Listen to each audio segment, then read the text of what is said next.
and sanitation companies for the financial year ended 31st December 2020. This will be considered on 18th July 2023. Public accounts. Report on the Auditor General on the accounts of the Republic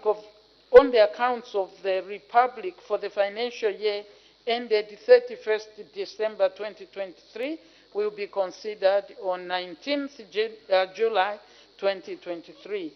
Parastatal bodies. Report of the Auditor General on the accounts of parastatal bodies and other statutory institutions for the financial year ended 31st December 2021 will be considered on 21st July 2023.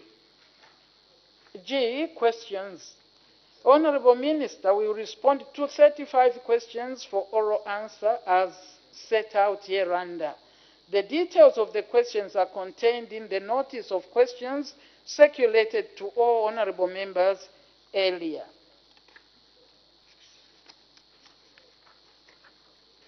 Madam Speaker, on behalf of the House Business Committee and in accordance with the Standing Order 8189, Part 5 of the National Assembly of Zambia Standing Orders 2021, I have the pleasure to present the business for next week to this august House. I thank you, Madam. Thank you very much. We have to go back a bit. I have to render a ruling. It has been outstanding for too long. This ruling is on a point of order raised by Mr. K.A. Mukosa, Member of Parliament for Chinsali, constituents against Honorable Sika Sanda, Minister of Information and Media, for alleged disrespect towards the House and the Speaker when the House was considering the ministerial statement by the Honorable Minister of Mines and Minerals Development. Honorable members will recall that on Friday, 3rd March 2023, when the House was considering the ministerial statement issued by the Honorable Minister of Mines and Minerals Development, Mr. Menyanizulu MP, Member of Parliament for Nyimba constituents, was on the floor. Mr. K.A. Mukosa MP, Member of Parliament for Chinsali constituents, raised a point of order against the Honorable Sika Sanda, Minister of Information and Media. In raising the point of order, Mr. K.A. Mukosa MP cited Standing Order 2031 and 2 of the National Assembly of Zambia Standing Orders 2021, which provides that, and I quote, 2031, a member shall at all times conduct himself or herself in a manner that upholds the dignity, integrity, and decorum of the House. 2, a member shall not act in a manner that brings the House to or other members generally into disrepute, end of quote. In the point of order, the Honorable Member inquired whether the Honorable Minister was in order to disrespect the office of the Honorable Madam First Deputy Speaker, who was presiding at the time, by walking out of the House without bowing and making an offensive gesture, which was disrespectful to her. In her immediate response, the Honorable Madam First Deputy Speaker reserved her ruling to enable her study the matter. I have since studied the matter and I will now render my ruling. Honorable members had occasion to view the relevant parliamentary television footage and had recourse to the verbatim record of what transpired on the material day. The records reveal that the Honorable Madam First Deputy Speaker had permitted the leader of the opposition, Honorable B. M. Muntuvile MP, to raise a point of order. Honorable B. M. Muntuvile premised his point of order on Standing Order 44, which set out the duties of the leader of the opposition. In raising the point of order, Honorable B. M. Muntuvile began to respond to a question posed to her Honor, the Vice President, earlier by Mr. M. Mutelo, Member of Parliament for Mitete, during the Vice President's question time. In his question, Mr. M. Mutelo, MP, had stated that the Patriotic Front had been seeking forgiveness from the Zambian people and asked her Honor, the Vice President, what the party had been seeking forgiveness for. In his point of order, Honorable B. M. Munduvile MP stated that he felt Her Honor the Vice President was not in a position to provide information on that matter. He therefore submitted that as leader of opposition, and based on the Standing Order 44, he would proceed to provide the House with that information. He then proceeded to state, among others, as follows. And I quote, Madam Speaker, the Honorable Member for Mitete stated that the Patriotic Front had been apologizing for. So let me repeat. Madam Speaker, the Honorable Member for Mitete asked what the Patriotic Front has been apologizing for. The information regarding that question is that when we were in power, fuel was at 15 kwacha and 17 kwacha. We apologized because it was too high. End of quote. This prompted running commentaries from members from both sides of the House and resulted in general disorder in the House. It was at that point that Honorable C. Kasanda MP rose without being called upon by the Honorable and inquired whether they were all permitted to present their manifestos in the House. Therefore, she rose again and left the chamber without bowing to the Speaker and made a disrespectful gesture as she left. Honorable members, in line with parliamentary practice and procedure and the rules of natural justice, the Office of the Clerk of the National Assembly wrote to Honorable C. Kasanda MP in order to get her side of the story. In response, she denied showing disrespect to the presiding officer. She stated that on the material day, she rose from her seat to visit the washroom in an atmosphere filled with running commentaries. She attributed her failure to bow because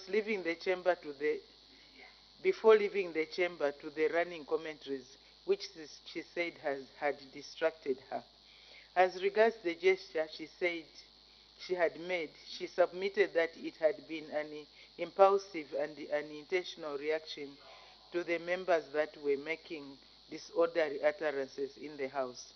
She concluded her response by expressing sincere regret for what had transpired.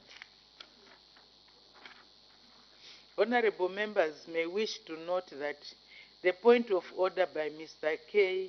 A. Mukosa MP raises the issue of a member exhibiting disorderly conduct on the floor of the House and showing disrespect to the House. The National Assembly Powers and Privileges Act, Cap 12 of the laws of Zambia is instructive. Section 19E provides as follows, and I quote, 19, any person shall be guilty of an offense who commits any other act of intentional disrespect to or with reference to the proceedings of the House or of a committee of the Assembly or to any person presiding at such proceedings.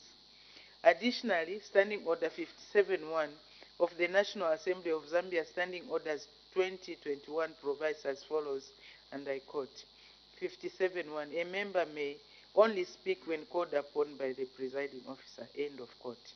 Further, Standing Order 63 of the National Assembly Standing Orders 2021 provides as follows, 63, I quote, 63, a member shall not interrupt another member who is speaking unless the member interrupting wants to raise a point of order, end of quote.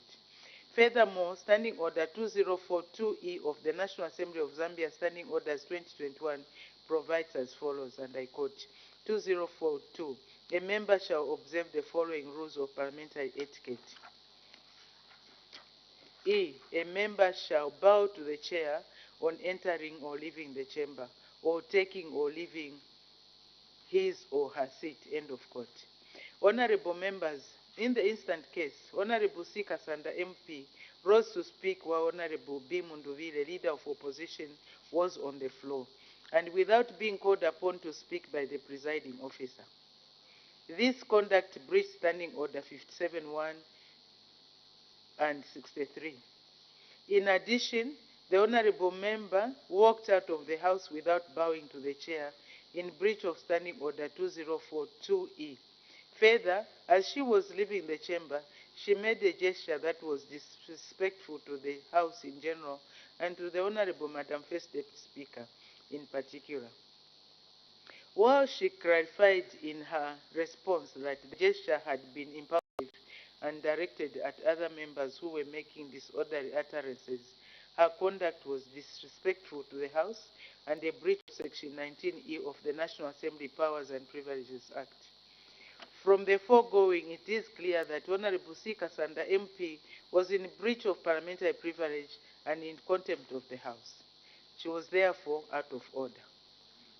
I, however, take cognizance of the fact that at the time she misconducted herself, there was general disorder in the House, with members on both sides of the divide making running commentaries.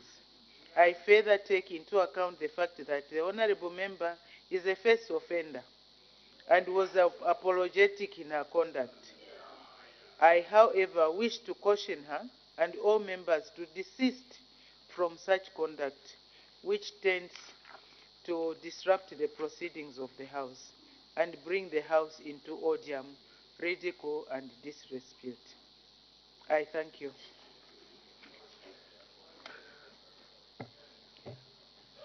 We proceed to the next item, which is matters of urgent public importance. Honorable members may only indicate on the e-chamber for matters of urgent public importance.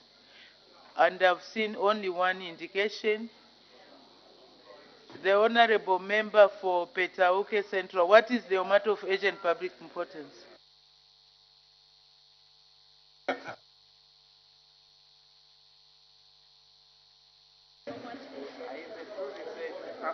Thank you, Madam Speaker, for giving the good people of Petauke this opportunity to raise the matter of urgent public importance, Madam Speaker. And nowadays, I'm sure you have noticed, Madam Speaker, due to the research I've been conducting, it's very rare to raise this matter, Madam Speaker. But I've been forced. Madam Speaker, the matter is directed to our Honor the Vice President, who is the lead of government business in the House. Madam Speaker, as I'm talking right now, not less than 50 pupils from both schools, Ngori Primary School and Lusowe Primary School, children who are running under the tree, because of this coldness, all of them, they are sick, more than 50 pupils, Madam Speaker. In Ngori Primary School and Lusowe Primary School. Now is our Honor the Vice President, in order to leave the minister, where the Minister of Eastern Province, Honorable Peter Piri, Member of Parliament for Malambo, who is budgeted to the people of Petauke.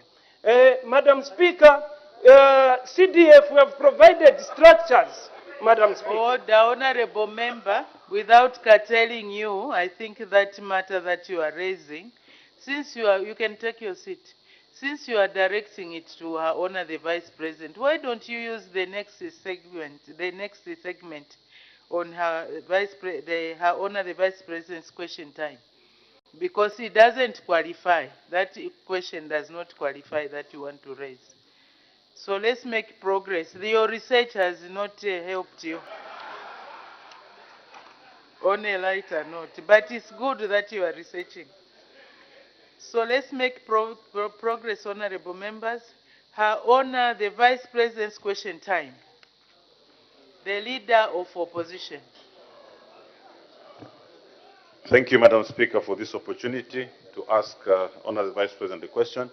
Good morning, Your Honor the Vice President. Your Honor the Vice President, a few weeks ago, Madam Speaker's committee that was mandated to look at the causes of illicit financial flows discovered that there was an illegal operation within KCM. And when they inquired to find out who was behind this illegal mining operation, by a company called Sensele Mining. They were told there was no information regarding this particular operation or indeed the owners of the company. The committee rendered that report on the floor of the House. Madam Speaker, there are reports of illegal mining of lithium in Mapatizia. We have seen government move to act against illegal mining in Luapula in the case of Sujilite. The question is, why has government continued to protect criminals mining illegally at KCM and the criminals that are mining lithium illegally at Mapatizia, whilst they moved swiftly to act on those that are mining illegally in Luapula? I thank you, Madam Speaker. Order, honorable members, let's pay attention. Her Honor, the Vice President.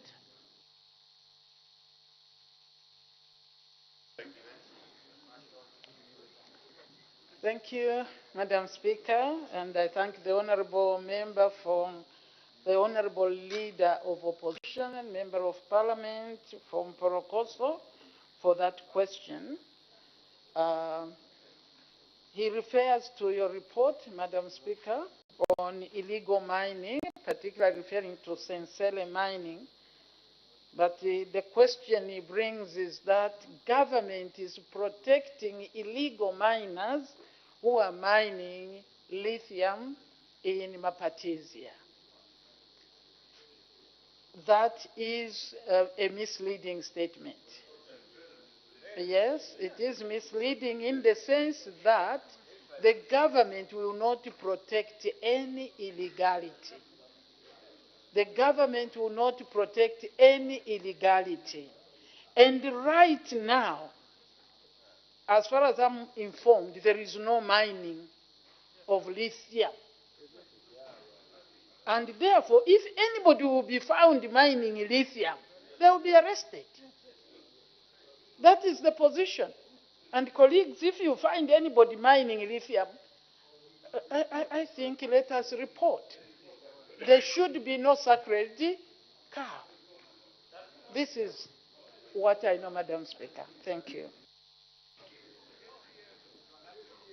They are asking about KCM. The issue of KCM has not been addressed.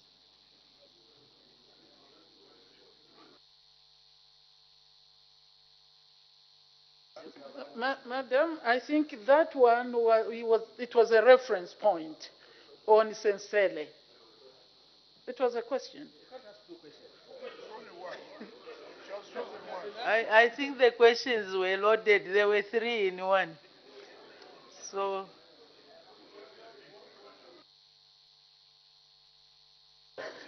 Madam, my answer could cover the questions if illegality is illegality. This is what this government stands for. And therefore, we appreciate your concern according to what you have seen. And we are giving the answers according to the position of government. This is government position. Nobody should be allowed to commit any illegality. And if any of us know of such and we have evidence, please let us report. That's what it means. Nobody, whether it's lithium, it's sujilite, it's even copper, illegally kanyerele. It doesn't, it's kanyerele, isn't it, in Pika. Everybody must be treated equally because we are all equal before the law. Let us not put in windows where they shouldn't be. But this is what the answer I have, Madam. Thank you. thank you. The honorable member for Nakonde.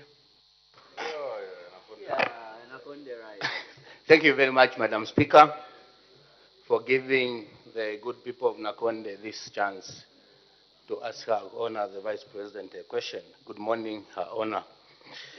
Madam Speaker, before UPND formed government, the people of Nakonde were paying bus fares to and from Lusaka, Nakonde at 150 kwacha.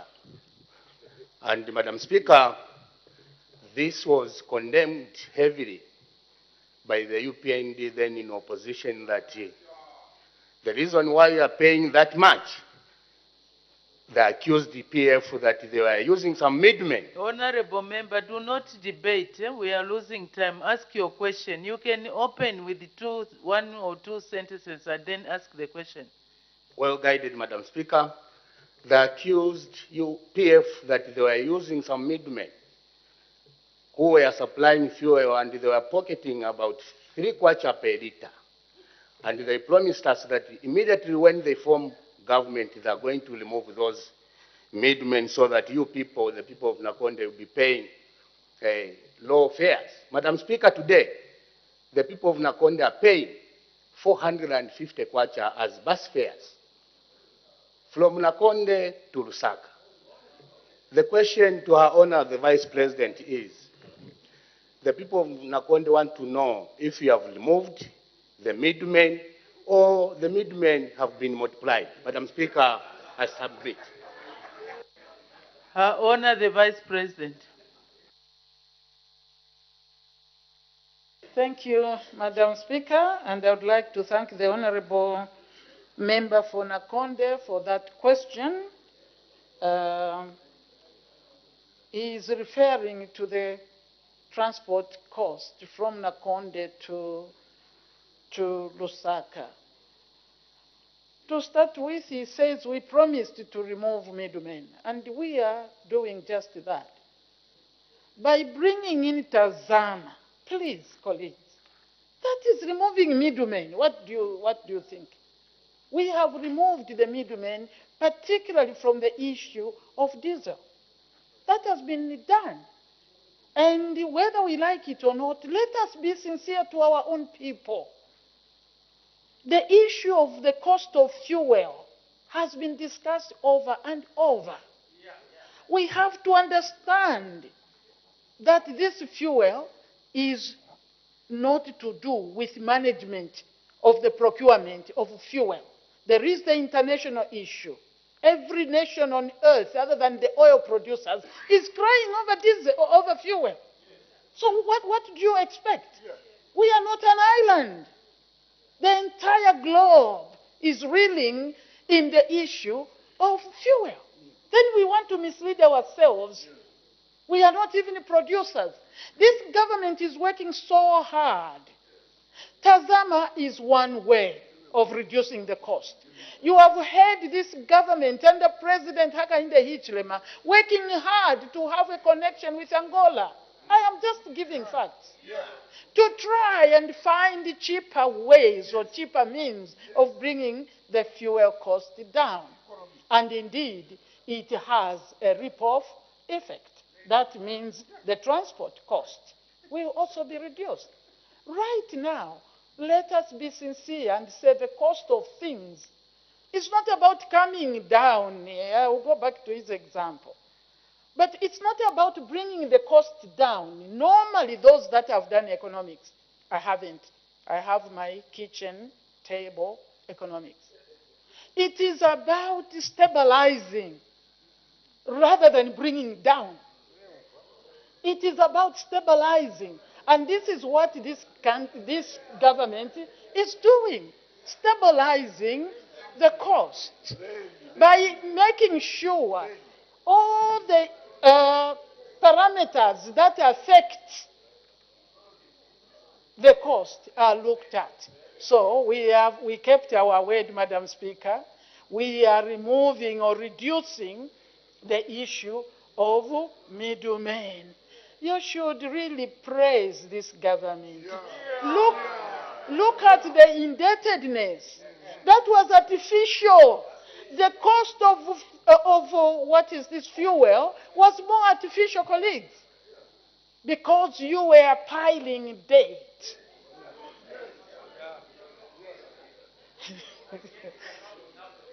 We were piling debt against every citizen. This is no longer happening. The cost you see is the real cost. Thank you, Madam. Thank you. The Honorable Member for Bwengwa. Thank you so much, Honorable Madam Speaker. Honorable Your Honor, the Vice President, you know, we had heavy floods in Wengwa constituency. In fact, let me simply say the entire country last year. And I've been talking to 3 ministries, and including your office. All the dams, about 60 dams in Wengwa constituency, Luyaba Dam, Tandavale Dam, Kaurwe Dam, Monzwe Dam, and Inteme Dam. All those dams collapsed. And the Monze district has got the highest number of cattle in this country. And right now, a lot of farmers, they are driving their animals to Kafir floods to go and fetch water. What is the government doing, madam, to make sure that those dams are rehabilitated before the rain season this year? Thank you so much, Honorable Madam Speaker. Thank you, Her Honor, the Vice President. I am being informed that the PF brought rains, extra rains, as a form of witchcraft.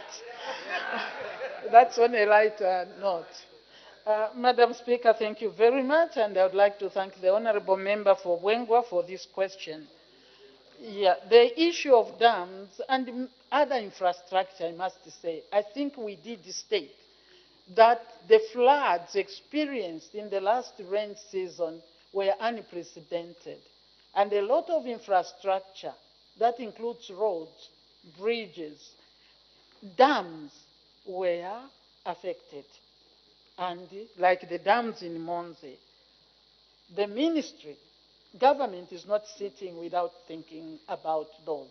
And the Ministry of Water and Sanitation and the Ministry of Green Economy have actually formed a committee so that they can quickly work out, you know, what we should do. I think there was even an element of finding resources to those urgent issues. So the government is looking at that.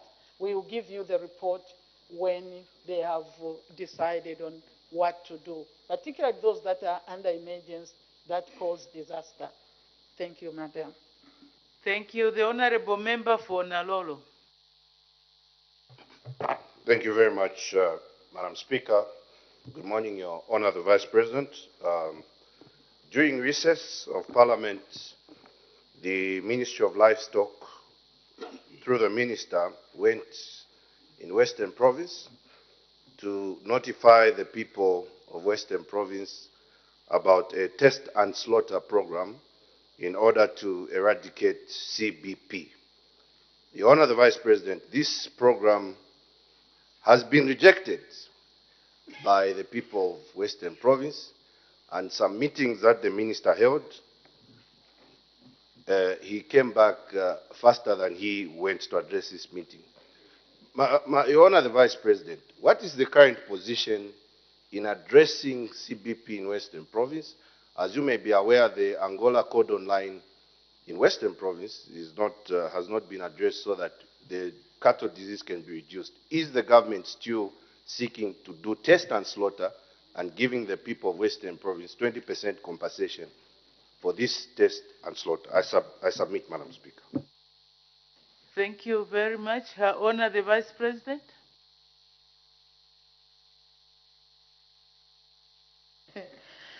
Thank you, Madam Speaker, and I would like to thank the Honourable Member of Nalolo over the issue of control of CBPP. Yes, whatever pneumonia something. Bovine pneumonia.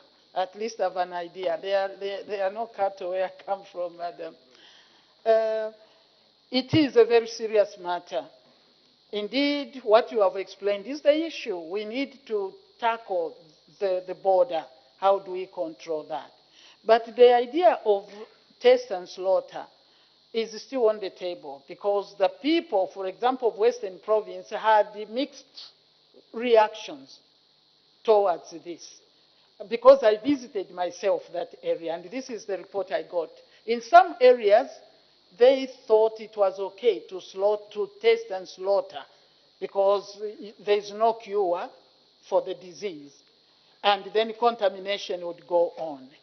And the minister here said they would compensate. But other areas felt no, because the control is not yet done. So this is still on the table.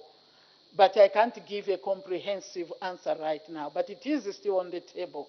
Cabinet is still looking at that so that we can find a comprehensive answer that would be suitable for all the, the people, the cattle owners in Western Province. Thank you, Madam. Thank you. The Honorable Member for Petauke Central. Thank you, Madam Speaker, for giving the good people of Petauke this opportunity to ask a question to our Honor the Vice President. And our Honor the Vice President, good morning from the good people of Petauke. The question, our Honor the Vice President, to you is under CDF, the President, Mr. Hakainde Hichilema, is giving CDF to all the members here, regardless of political affiliation, either ruling party, independent, and opposition at the same time. And in the constituency, we are supposed to deliver. And two schools in my constituency, Ngoli Primary School and Rusowe Primary School, we built infrastructure for the children who are running outside under the tree. But your Minister of Eastern Province, after going through the guidelines are very clear that the CDF committee will sit to choose the official handover of the project. But the Minister of Eastern Province, Honorable Peter Piri, who to the people of Petauke is a bad person, went and stopped Honorable the official... Member, do not debate. Just ask your question. We are running out of time. Oh, thank you. Be precise. Ask the question. Thank you. Her Honor, is it you who directed the Minister of, on behalf of government of Eastern Province to stop the handover of these schools so that the children of Petauke should continue suffering under this government? I seek your serious ruling, because when I asked the minister, said that even Her Honor, Madam Speaker, sometimes give ruling despite the standing orders. You can imagine, even disrespecting Madam Speaker, we seek your guidance. Thank you. Her Honor the Vice President. Thank you, Madam Speaker. And I would like to thank the Honorable Member. Except guidance is only given by the Chair, I don't think I have the power to guide you in the House. I do pick from what you are saying that the issue is very close to what was being debated. What is the role of a Member of Parliament? I think that the Honorable wanted to hand over. Is that the question? Because if I just go with the question you have raised, I should finish by saying, I didn't give the directive. That's the end of the question. But I think you pick in between that the member is saying, what should the MPs be doing? I think let us leave that to discussion. I think that's what I pick from him. Others may have picked something else. What he wanted, he's saying he wanted to hand over. Is it you wanted to hand over? So you hear his concern. I think let us, Madam, leave that to discussion, because I heard it a lot yesterday. How do we go on to ensure that projects are quickly go to the communities and they start working? I am sure the handover by Mr. Piri, the Honorable Minister for the province, please, is not a bad man. He may just be fighting for time that should be opened. So I am giving instruction, go and hand over very quickly, sir.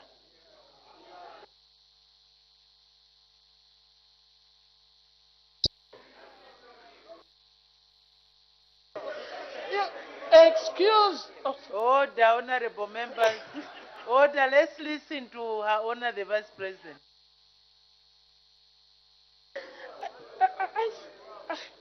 I see people getting, I may not be reaching them, but you know, Madam Speaker has allowed me. I said, number one, that there is need for discussion to build consensus. He asked, why is it not happening? So it is important to address that which is causing it not to happen. Two, the issue, I had to tell him to quickly hand over. What? Don't let me. Honorable members, let's not debate while seated. Number three, Madam Speaker, is that the handover cannot stop people from using the infrastructure. We do official handover even of a school that has been in operation. So I don't see why people should be dying. That's what he started with this morning. Why you should allow people, because there has to be this official handover. If the infrastructure is ready, the minister cannot tell you not to use it. Handover is a different matter. Okay? That is why I'm saying, if my minister is the one hindering the use, let him not hinder. Let him not hinder. I think you understand. You can use the infrastructure even before the official handover. Why should the children still remain under a tree, Honorable? He can't ban you from using the infrastructure. Thank you, Madam. Thank you. The Honorable Member for Matero.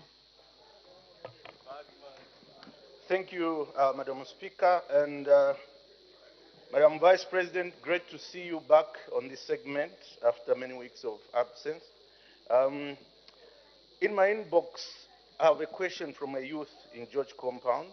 He's attached the Daily Mail recruitment for constables. And he says, ask on our behalf in Parliament the day the final list will be published. It's now 8 months of waiting. Everything we did, interviews and aptitude tests, and to date, there's nothing. Madam Vice President, are you in a position to update the nation when the recruits, the constables who applied 8 months ago, will be invited to take up their jobs? Thank you. Thank you very much. Her Honor the Vice President. That is a very easy answer. Very soon. Thank you.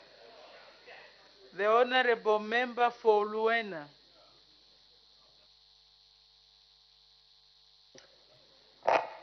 Thank you very much, Madam Speaker. Your Honor, the Vice President, there has been this issue by some members of Parliament complaining that whenever there are CDF projects that they need to commission, that they are not given an opportunity to do so. We have also received persistent reports that there are members of Parliament who, when commissioning CDF projects, want to distance the government and say they are doing so using their personal resources. Do you have any advice for such members of Parliament so that when commissioning projects, they take due recognition of the massive resources this government has provided for the people of Zambia? Thank you. Her Honor the Vice President.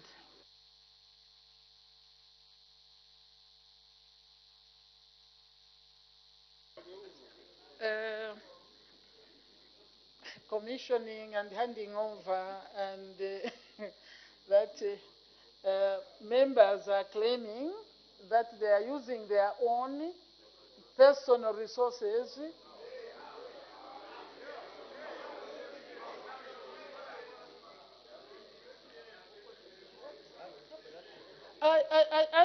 let me just respond in as much as I can.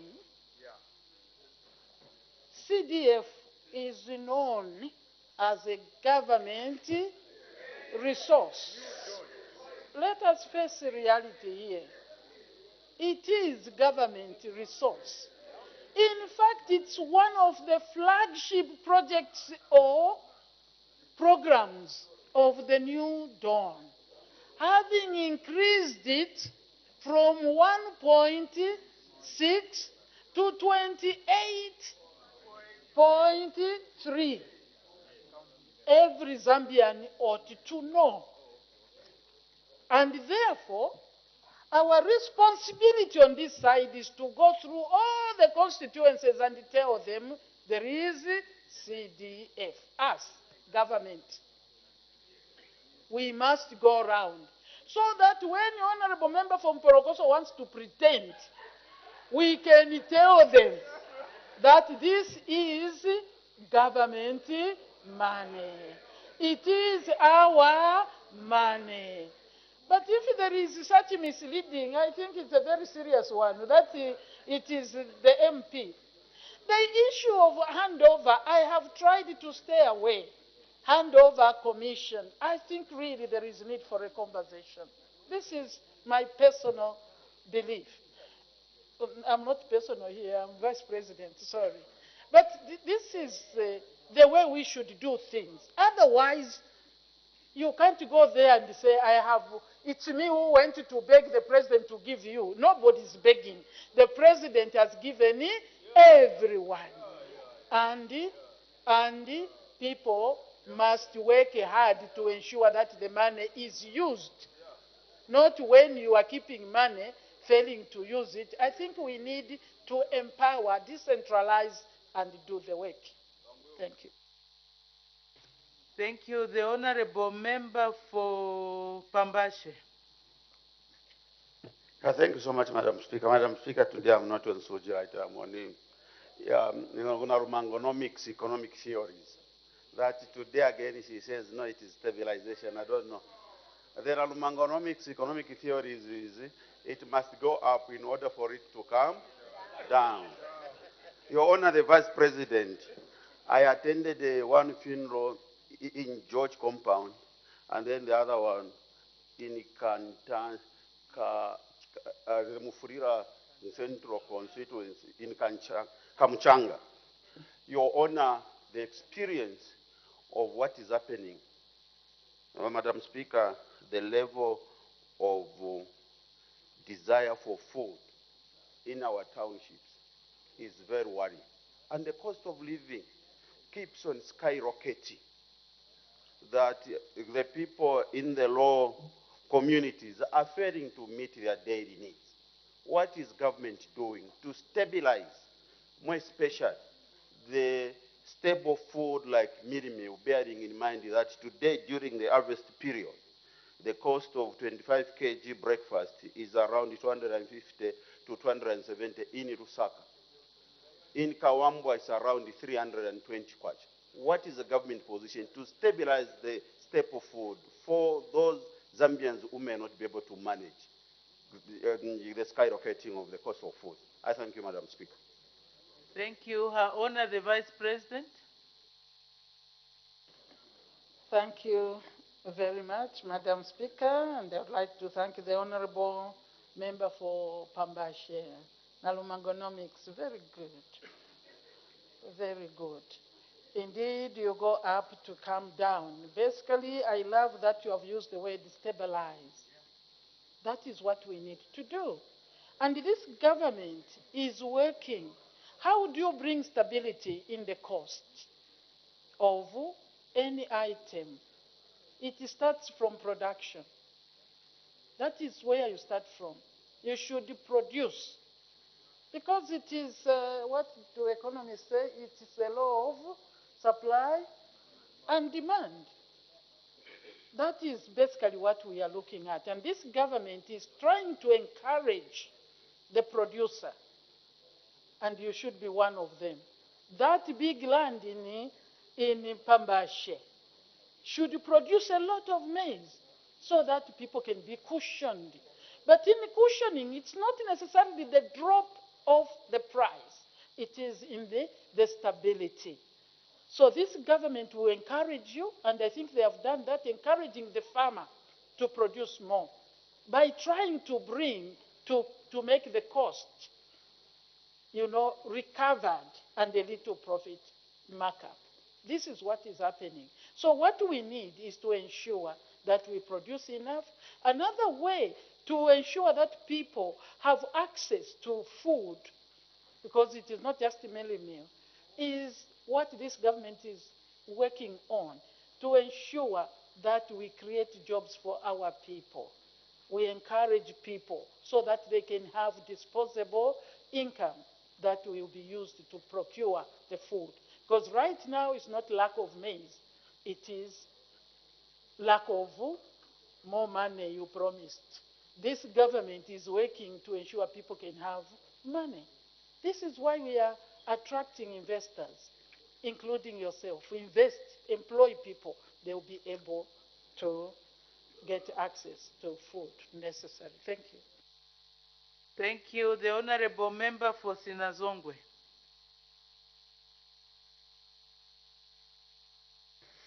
Thank you so much, Madam Speaker.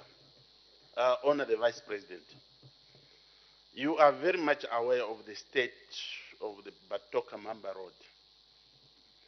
And I do appreciate our honor that the government has shown willingness to have it worked on.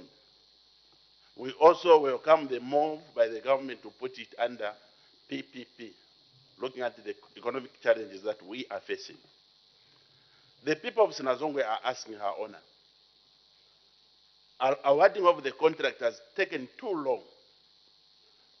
Heavens are about to open now. What immediate measures does your government have to have the road passable even during rain season? Because the likelihood of Sinazongwe being disconnected from the rest of the country are quite high. Any emergency plan for the road to be worked on as soon as possible? I submit, Madam. Thank you. Her Honor, the Vice President. Thank you, Madam Speaker, and I would like to thank the Honorable Member for Batoka. For Sinazongwe, sorry. Talking about the road, Batoka Mamba, and the state in which it is. Generally, this road is one of those that has been put under PPP. And the negotiations are already going on. This is the final situation. As to whether there is a short-term measure, I really can't tell now. Whether any graveling or bringing it up to just a motorable status, I cannot give that response now. I am not aware. But I'm aware that it's under PPP, one of those targeted, and negotiations are going on, Madam Speaker. Thank you. Thank you. The Honorable Member for Wacha. Thank you very much, Madam Speaker. And good morning, Your Honor, the Vice President of the Republic of Zambia and leader of government business in the House. Madam Speaker, the resignation of the Auditor General, Your Honor, the Vice President, this is a very big office in this land and very big position in this land. Did the Auditor General, Madam Vice President, resign on his own, or he was forced to resign by the government of the Republic of Zambia? Kindly confirm. Thank you very much, Madam Speaker. Thank you. Her Honor, the Vice President. Thank you, Madam Speaker. And I would like to thank the Honorable Member of Parliament for Wacha, always bringing greetings. Thank you. Yeah, there is only one meaning to resignation. If you ask for reasons, I would have said, ask the person who resigned. But resignation must be done by the owner. I can't resign on his behalf, neither can you. So immediately we hear somebody has resigned, it is always done by the person who has chosen to leave office. The reasons, don't ask me.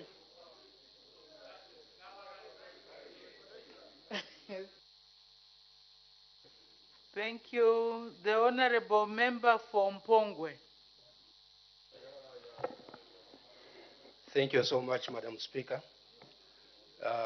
Your Honor, the Vice President, the Zambian people have come to believe that this government is a hard-working government. And they have already made their decision ahead of 2026 elections.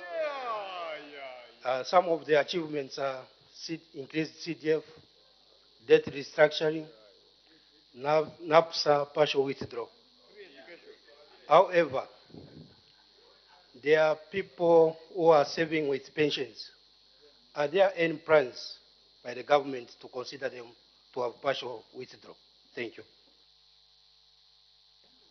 Honor the Vice President.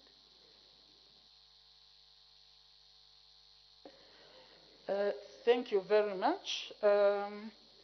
Indeed, people have appreciated the NAPSA partial withdrawal.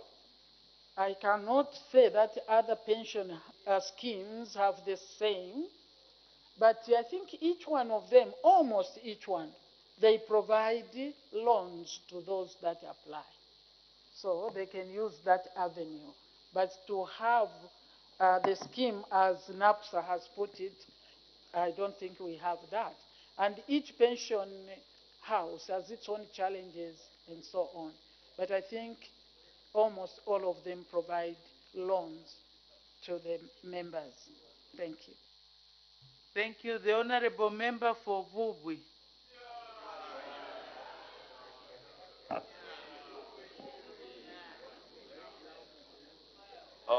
Thank you, Madam Speaker, for realizing the good people of Vubwi to ask a question to our Honor the Vice President.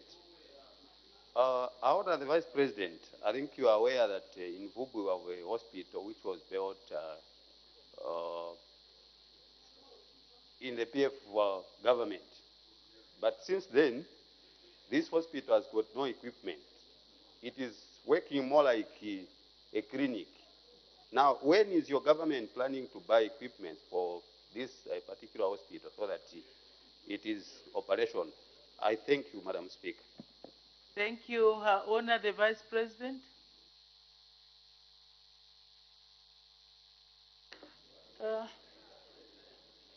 Madam Speaker, indeed it is wonderful, it's good, it's important to have hospitals, but we also need to plan, even for the equipment, for staff, as we embark on that. But the answer, Madam Speaker, to a question like this one is that this is so specific.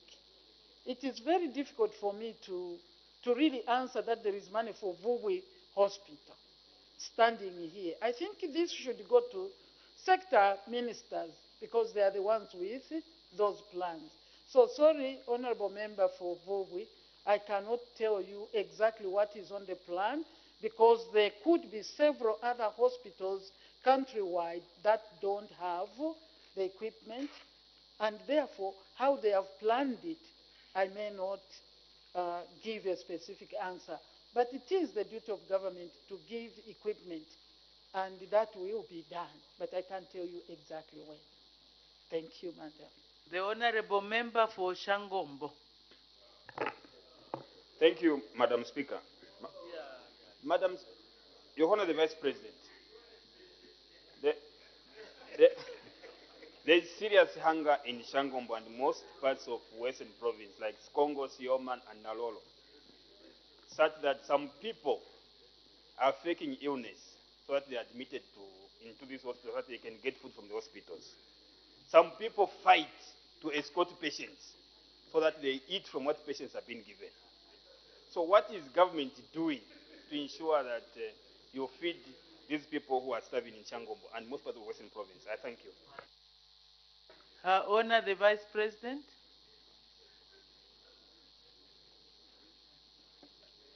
Madam Speaker, I would like to thank the Honorable Member for Shangombo. We are getting these reports from different constituencies on the food crisis, And that's why, Madam Speaker, there is a need to even have a committee in this House to deal with issues of disasters, because all these members are interested. I think it's important for us to understand, what do we do together? Because this is almost a harvest time, and many constituencies are already crying. That means government must continuously feed people from the different constituencies. It is a big issue, and therefore we need to start tackling these issues together. But the point of specific areas where there is hunger, the process must be done. The honorable members know exactly how we move so that we can quickly assist our people. The people we now have in many places, we have disaster management officers. Let us start working with them, because if we just jump from here, that means I have to ensure that there is a process followed through the province up to the nation, and then we supply food. But the crisis is big in terms of areas that need food from this season, where you think one would have harvested even just 5 bags to feed them for the next 5 months. But now we are starting from this time. That will mean until harvest time, it's not an easy task. But government will try everything possible to do that, except the members, Madam, should not exaggerate and make political statements. Let us say the truth here so that the nation is not alarmed and the government does something for its people. Thank you, Madam. Thank you. The Honorable Member for Chienge. Thank you so much, Madam Speaker. Your Honor, we are only left with about 90 days to have the rain season, and the state of the road in Chienge is really a death trap. The RDA came through to put up bridges, which I believe there wasn't much of supervision. If you look at those bridges, Madam, Your Honor, you'll see that just one rainfall, those bridges will be washed away and will be completely cut off. I would like to find out from you, Your Honor, through Madam Speaker, is there a possibility of the government to quickly send a team to work on these bridges? They've been worked on, but poor workmanship. I thank you, Madam Speaker. Honor the Vice President. Thank you, Madam Speaker, and I would like to thank the Honorable Member for Chienge. Indeed, I am aware that the road to Chienge and beyond was badly damaged because of the heavy rains that fell the last rain season. And the member says even the work that was done is badly done. I think there is no harm. I agree that people should be sent to inspect the works. But one would think all these works have consultancy. So I don't know how that is verified. But I get that, and we will, working with the Minister of Infrastructure, ensure that those bridges are inspected and verified, and then if there is anything to be done, because we know the road is another big issue, but on the cutting off, we will talk as government to see that the inspection is done and the bridges are strong enough to withstand the pressure of the next rain season. Thank you. The Honorable Member for Chikankata. Thank you, Madam Speaker. Your Honor, the Vice President, the contribution of the agriculture sector to the GDP of this country is at 20%. It's not only important for job creation, but also for food security within the country and in the region. And the distribution of fertilizer under FISIP is underway in most parts of the country. My question is, what is your message to the farmers out there with this development? I submit. Her Honor, the Vice President.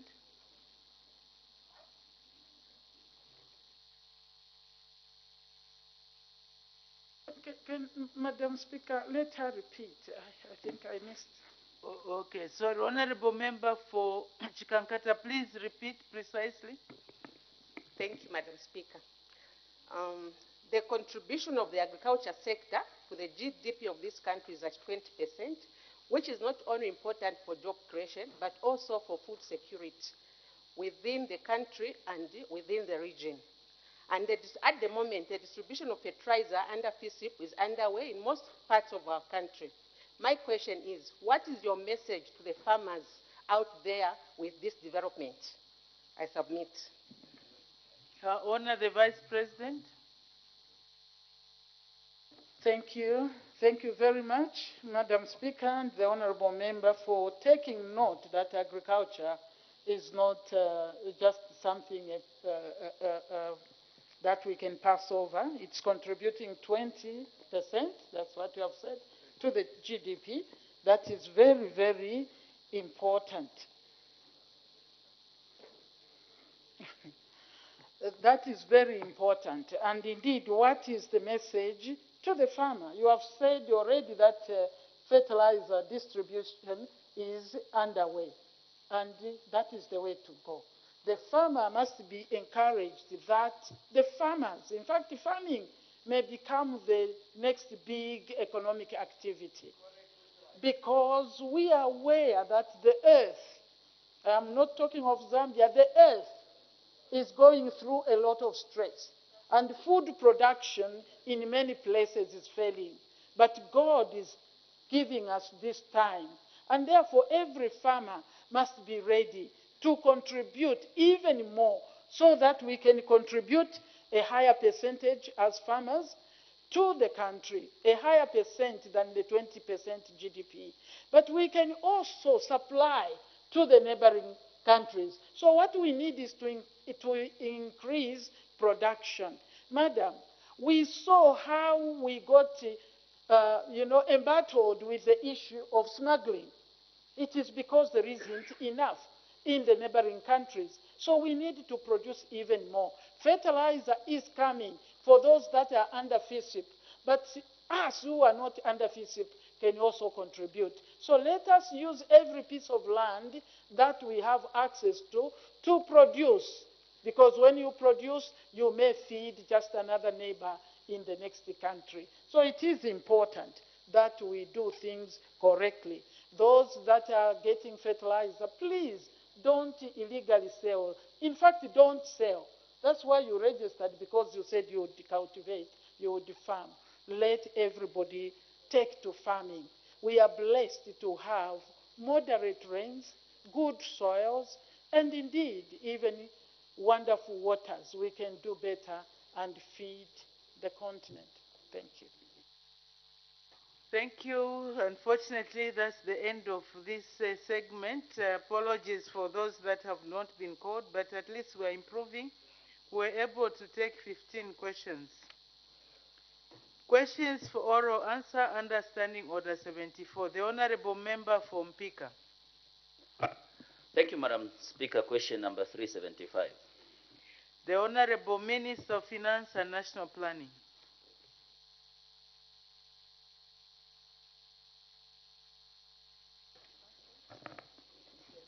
Thank you, Madam Speaker.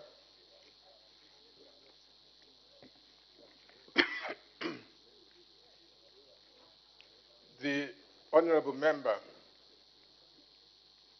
asked the following questions. A, whether the government is aware that over 2.4 billion kwacha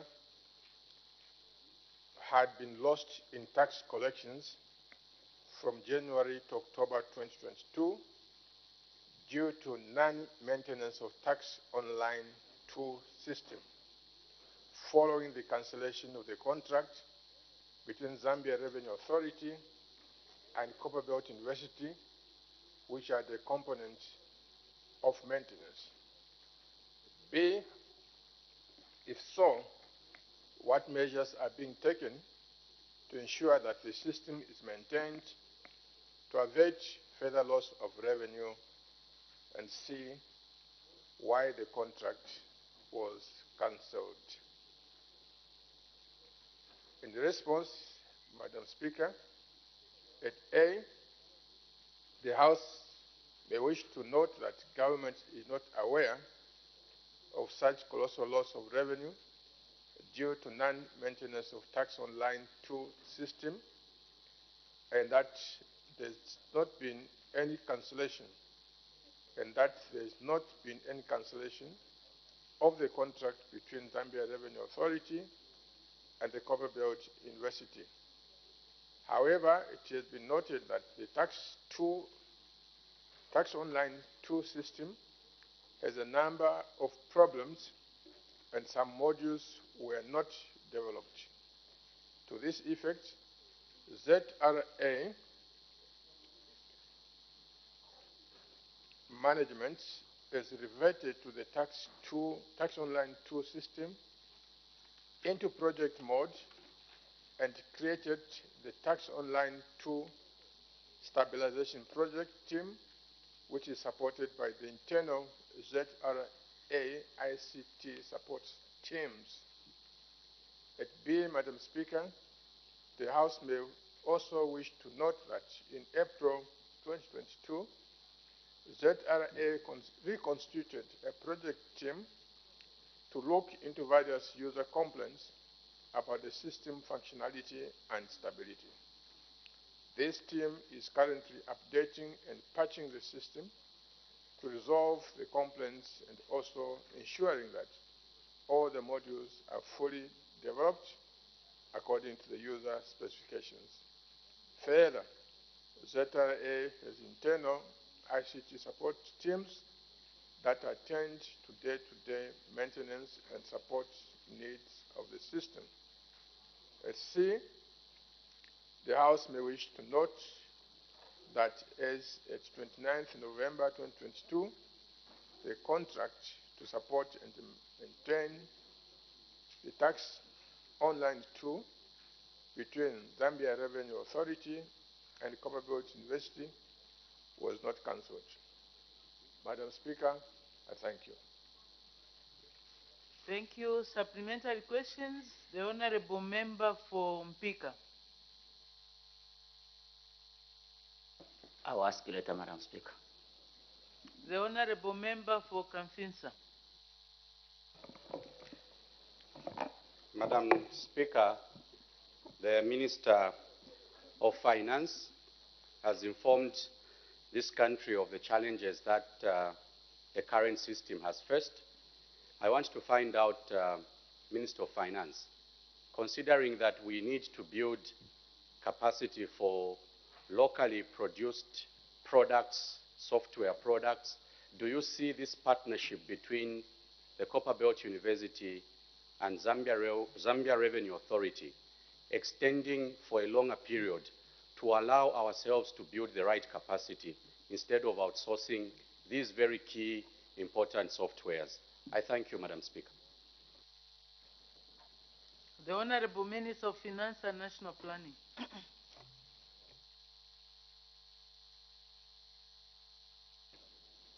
I thank you, Madam Speaker, and I thank the Honourable for that follow-up question. Madam Speaker, the Zambia Revenue Authority, and indeed any government institution, it is our desire that we should collaborate with the local institutions, especially those which are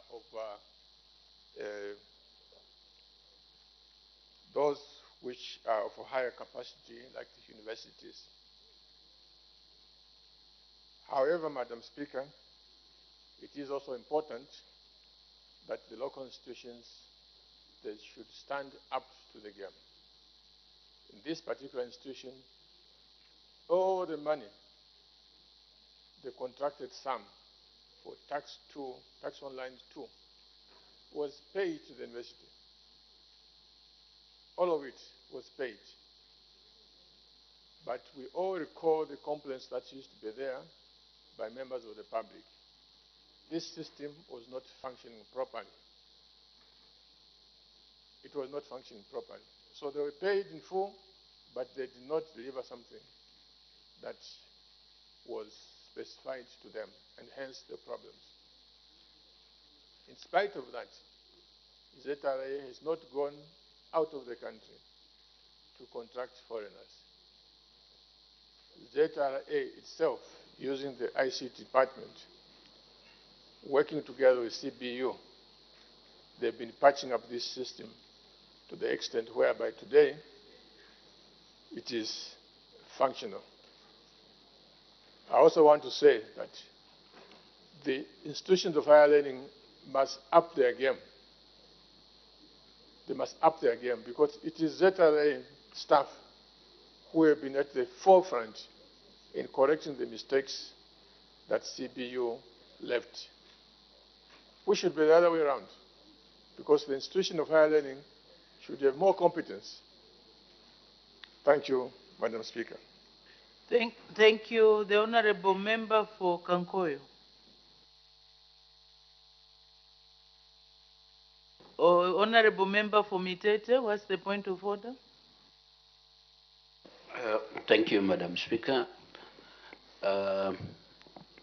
Taking cognizant that this should have been raised during Her Honor the Vice President's question time, but going by our rules, it's not allowed till now. Standing Order number 66-1. Offensive language.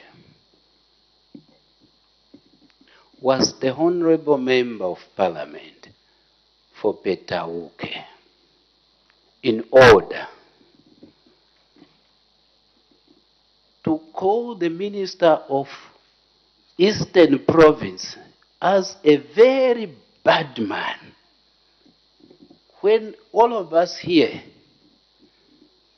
we are honorable members of Parliament? That if it is true we should start calling ourselves as bad people, so that one day, Madam Speaker, we also call him as a very bad man. Was he in order, Madam Speaker, to refer to a member of Parliament, a minister, as a bad man? I seek your serious ruling on this matter. Madam Speaker, thank you so much. Thank you very much, Honorable Member for Mitete, for that point of order that you have raised. As we interact here, do business in the House, it's an honorable House. We should bear in mind that we should use language befitting of describing each other. We should not use demeaning language. So the Honorable Member for Petauke was out of order to refer to the Honorable Minister of Eastern Province as a bad man. We are brothers, we are sisters. Let's work together in harmony and complement each other. If we have a concern, the best is to approach each other and talk to each other as brothers and sisters. That way we'll promote harmony in the House. Thank you very much for that. May the Honorable Member for Kankoyo continue. Thank you very much, Madam Speaker, for this opportunity. Madam Speaker, I'm pleased to observe that ZRA in 2020 collected the total domestic revenue of 66 billion, 2021, 97 billion, and 2022, over 102 billion in net, the VAT refund which they are paying. This is just an indication that the income collection is improving tremendously. Now I want to find out from the Minister of Finance. On average in Africa, most of the countries, they collect domestic revenue, which is 24% of GDP, while in Zambia it's at 19%, which the use of the local applications like which CB has provided. Are we seeing ourselves moving closer to what is an average a percentage of domestic revenue of GDP of 24%? I thank you very much. The Honorable Minister of Finance and National Planning. Thank you, Madam Speaker, and thank you, Honorable for Kankoyo. Let me perhaps answer that question so that perhaps it is more immediately of relevance to the issue that we are talking, i.e., information technology and how it can assist revenue collections.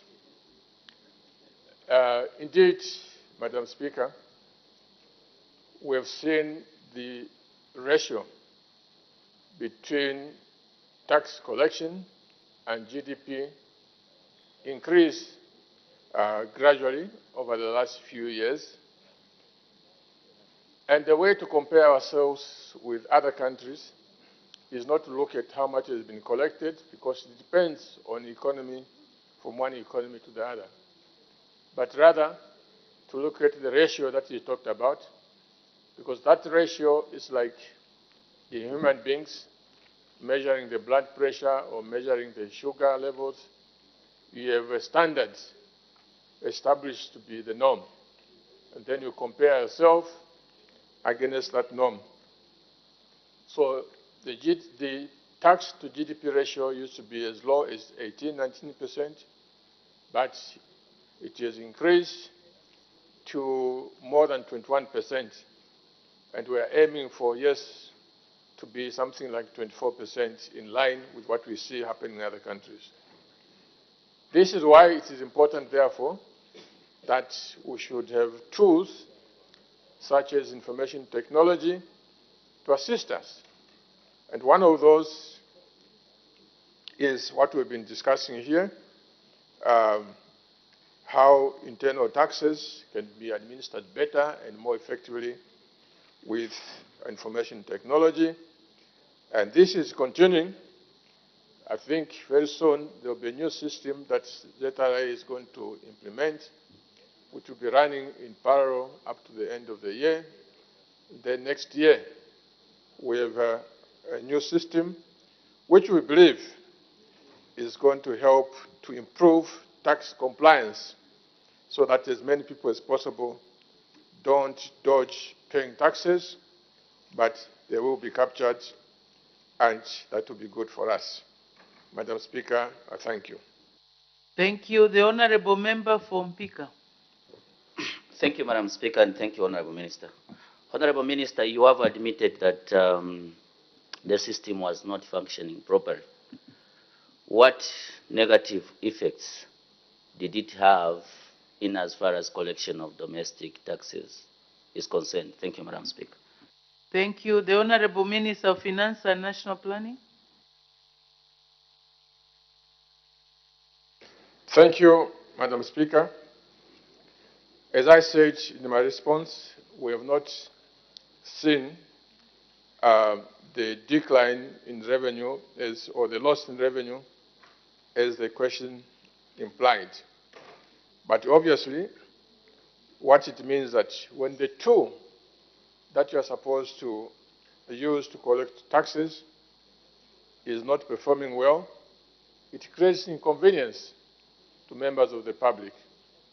Instead of them being able to conduct their business online, they are now forced to go physically to the offices of ZRA to do things manually, and that takes time, and that also puts pressure on members of staff. Madam Speaker, I thank you. Thank you. We can make Honorable Member from Pika. Do you have another question? None. Thank you. Next question, the Honorable Member for Mongu on behalf of the Honorable Member for Mulobezi by prior arrangement. Thank you very much, Madam Speaker. The people of Mungu Central are very happy to ask a question on behalf of the people of Mulobezi. Question number 376, Madam Speaker. Thank you. The Honorable Minister of Water, Development and Sanitation. Thank you, Madam Speaker. Honorable Mabenga, the MP from Mulobezi, is asking the Minister of Water Development and Sanitation the following question. A, whether government plans to construct dams in the following areas of Mulobezi district. 1, Salum Mbwe, 2 Lwamuloba, 3 Lonze, and 4 Machile. B, if so, when the plans will be implemented. And C, if there are no plans, if there are no such plans, why? Madam Speaker, our response is as follows. A, government has plans to construct dams countrywide, including Mulobezi district. However, due to the topography in Mulobezi parliamentary constituency, the areas of Salumbwe and Lonze are not suitable sites for dam construction because of the terrain, and therefore government does not have plans to construct dams in the above mentioned areas. B, the plans will be implemented once the feasibility studies are concluded, sites are validated, detailed surveys and designs conducted, as well as cost estimates in the other areas of Mulobezi are ascertained. C, Madam Speaker, as indicated in A above, government has plans to construct dams countrywide, including Mulobezi district. Specifically Lwamuloba and Machile areas. However, because there are no suitable sites for dam construction in Salumbwe and Lonze areas of Mulobezi district, no dam construction will be conducted. This is because Salumbwe area does not have streams to support dam construction, whereas Lonze stream has flat banks that do not support dam construction. I thank you, Madam Speaker. Thank you. Supplementary questions. The Honorable Member for Mongo Central. Thank you very much, Madam Speaker. On behalf of the people of Mulobezi again, Honorable Minister, in those areas where you mentioned that government has no plans to construct the dams due to the terrain, what other alternatives do you have so that you can provide storage water to these areas for the people of Mulobezi? I thank you. The Honorable Minister of Water Development and Sanitation. Thank you, Madam Speaker, and I want to thank the Member of Parliament for Mongo Central for that follow-up question. Madam Speaker, alternatively, what would apply would be that we allocate more boreholes, which will help to supply people with water in those stated areas, but we'll be able to indicate the plans as they are developed. For now, I want to say that other than dams, we could help in those areas, the 2 areas, with allocating more boreholes. Thank you, Madam Speaker. Thank you. The Honorable Member for Kamfinsa. Minister of Water, you have informed the August House in your 3rd response that government indeed has plans to build dams across the country.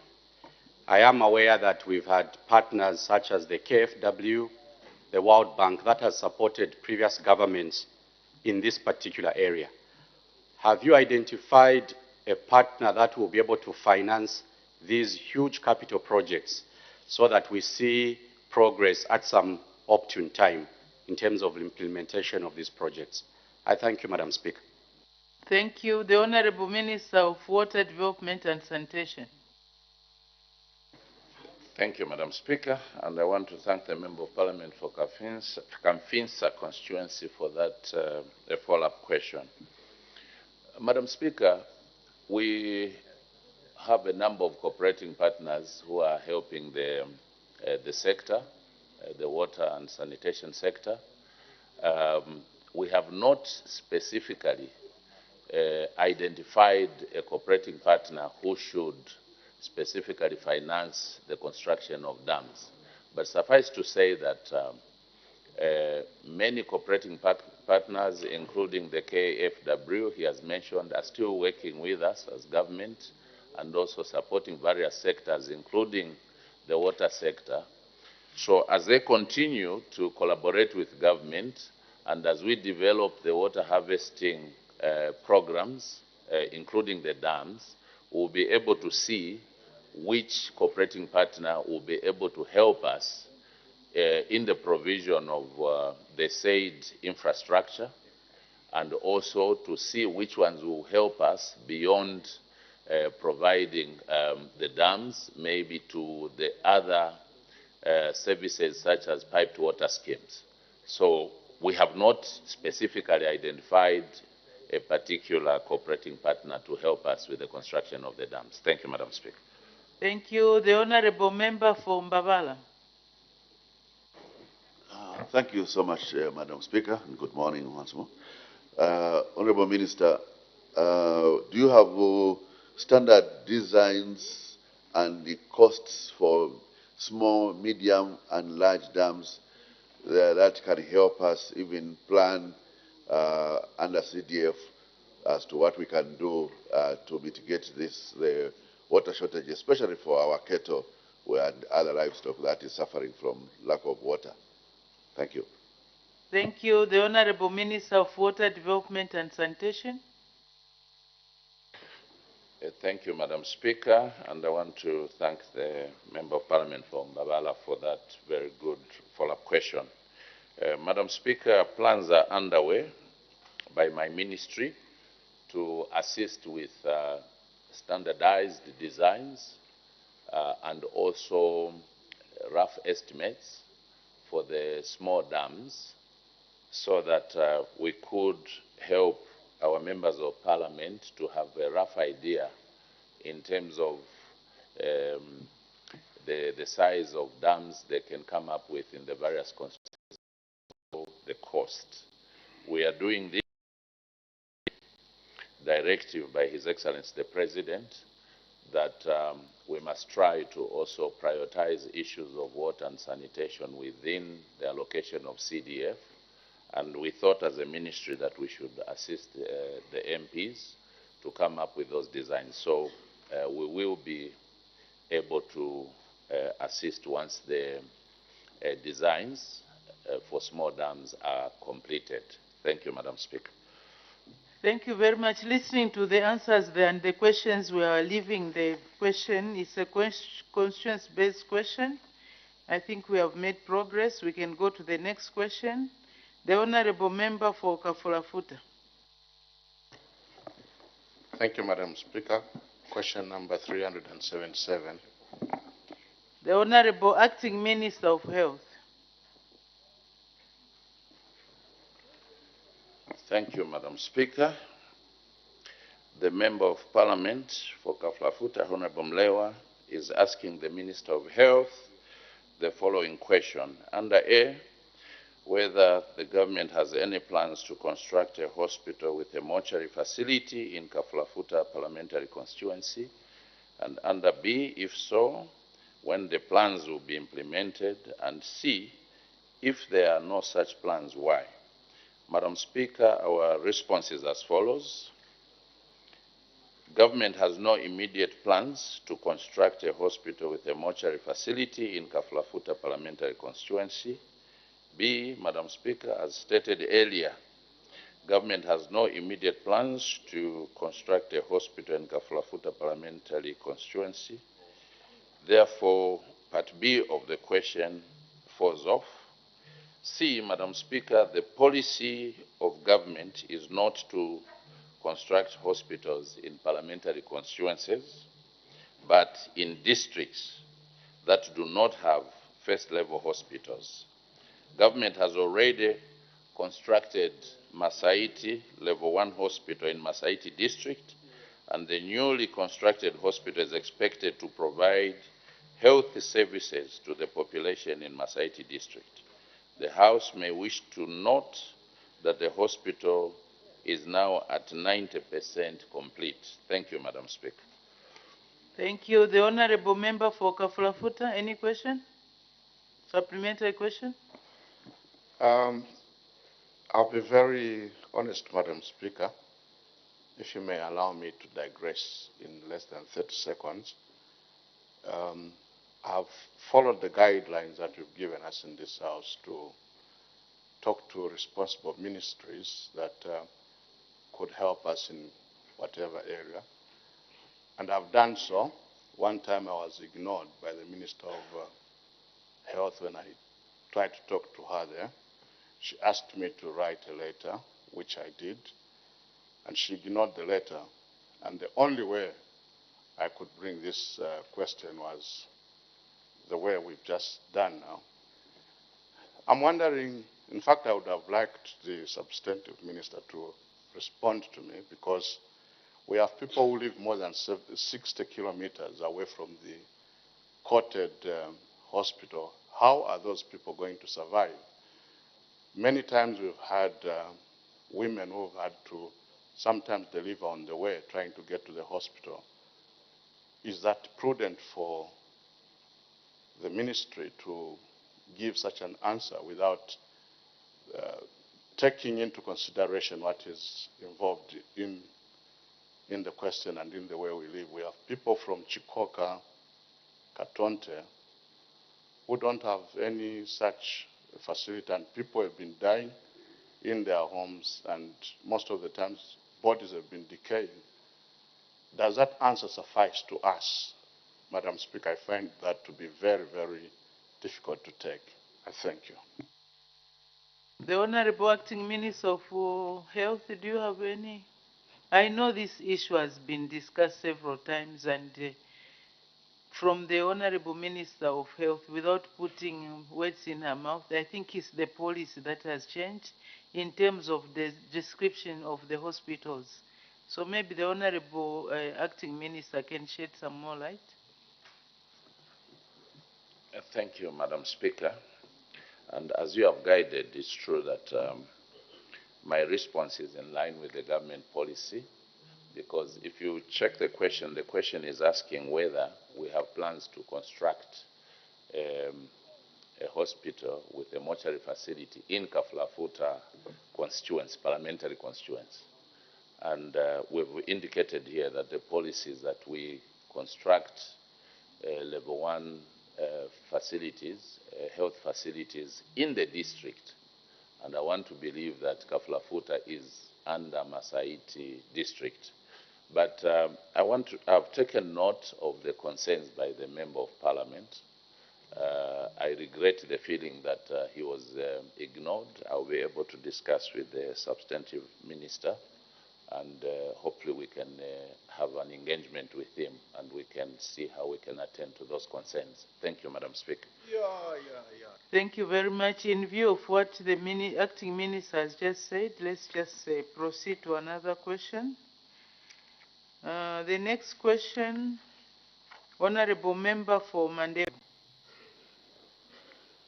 Madam Speaker, the people of Mandevu are grateful to ask question number 378.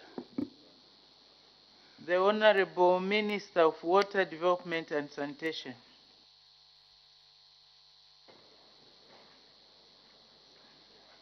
Thank you, Madam Speaker.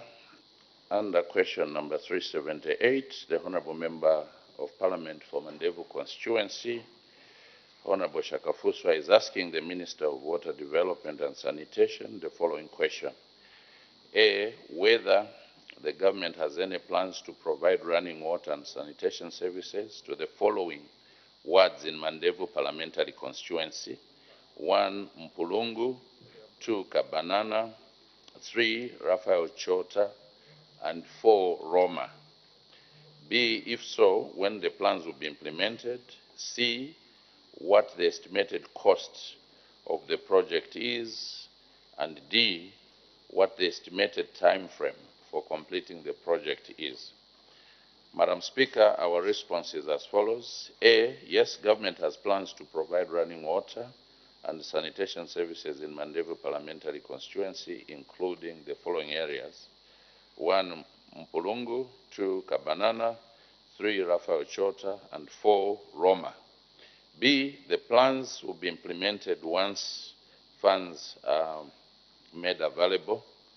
C, Madam Speaker, the estimated project cost will be known at a point of procurement. And D, the time frame for completing the project is estimated to be 8 months after the project commences. I thank you, Madam Speaker. Thank you very much. Before we proceed to supplementary questions, there is an indication for a point of order. What's the point of order, Honorable Member for Petauke Central? Thank you, Madam Speaker. Madam Speaker, it's Understanding Order 203. 203, 1 and 2, where the Minister of Eastern Province, Honorable Peter Piri, just outside the door, has insulted me and threatened to beat me. But is in order, Madam Speaker. I seek your guidance. Thank you. Order, Honorable Member. Since that happened outside, what you can do is write a complaint. Write a complaint. I don't know. You are not playing Chimbuya because both of you are from Eastern Province. I don't know what is happening. If you have that, please put in a complaint.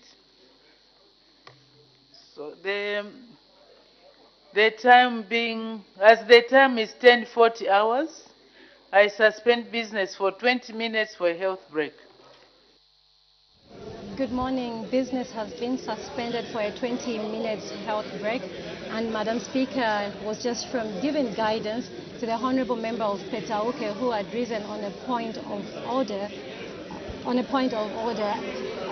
And so Madam Speaker did give guidance over that. And earlier on, their House was just considering question for oral answer, understanding order number 74, that's question number 378, which did come from Mr. Christopher Shakafunswa, who is Mandevu Member of Parliament, and the Minister of Water Development and Sanitation, Honourable Mike Mposha, had given his response to this question. And earlier on, the House did consider 4 questions for oral answer, understanding order 74. We did see Her Honour responding to a number of questions from various members of Parliament. I'll be able to give you the details of those questions that the ministers so far responded to. Keep watching Parliament Television. We'll take a quick break and we'll be back shortly. Keep watching the channel of your choice.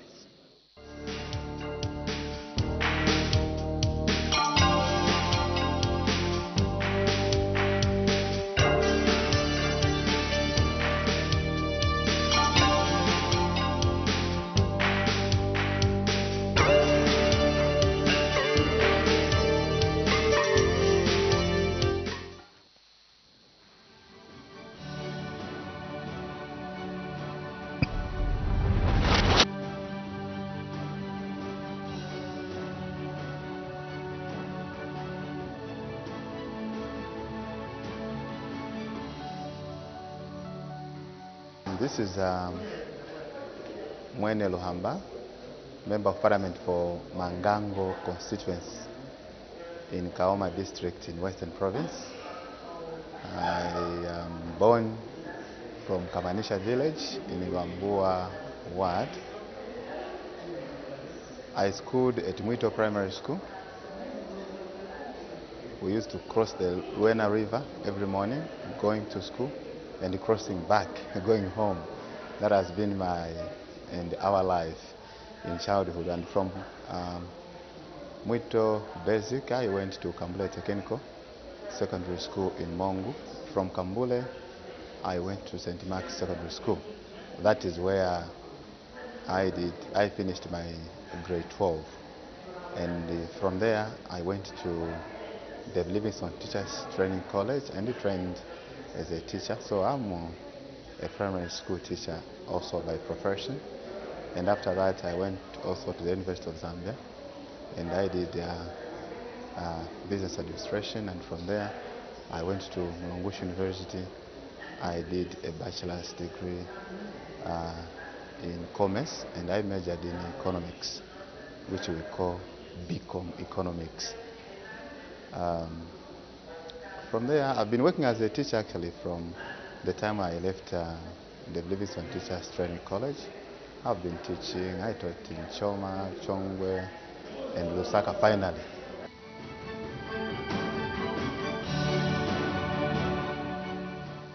My constituency is in Kaoma district. You know, Kaoma district has got two constituencies. That is Kaoma Central and Mangango constituency. So Mangango constituency is one of the vast constituencies in Zambia. I can describe it. It's got a population of about 66,000 people, and this is where I come from. So it's a very good constituency with a lot of timber. It's got quarry also, the quarry that is used for construction of roads, houses, and any other, okay, in construction. That's where the quarry is coming from. Very nice quarry. And we also have fishing activities there. We have got timber, if I've mentioned it. We also have rice farming. People there are very good rice farmers. Cassava, maize, millet, sorghum. Those are the kinds of food that we eat in Mangango constituency. It's a very nice constituency. The people there are very good, very jovial. We have got, you know, Mangango constituency has got almost all the tribes in Western Province, and as well as the tribes in Northwestern, because we have got Lundas there, Luvales there, Koyas there, Loses there, Chokwe there, Luchazes there, Bembas are there, Tongas are there, the whole Zambia, all the tribes are there in Mangango. So we don't practice tribalism in Mangango. So to talk about tribalism really in Mangango, then you are off-cast, because we live together. It's a conference where you find a Tonga has married a Nkoya, a Lozi has married a Mbunda, a Kwangwa has married a Luchazi, a Chokwe has married any other tribe in Mangango. That's the way we are living. So if one brings about tribalism in there, then they have lost it. Otherwise, we are people that are living together, very united, understanding, very hardworking, very cooperative people. They are just so good people in Mangango.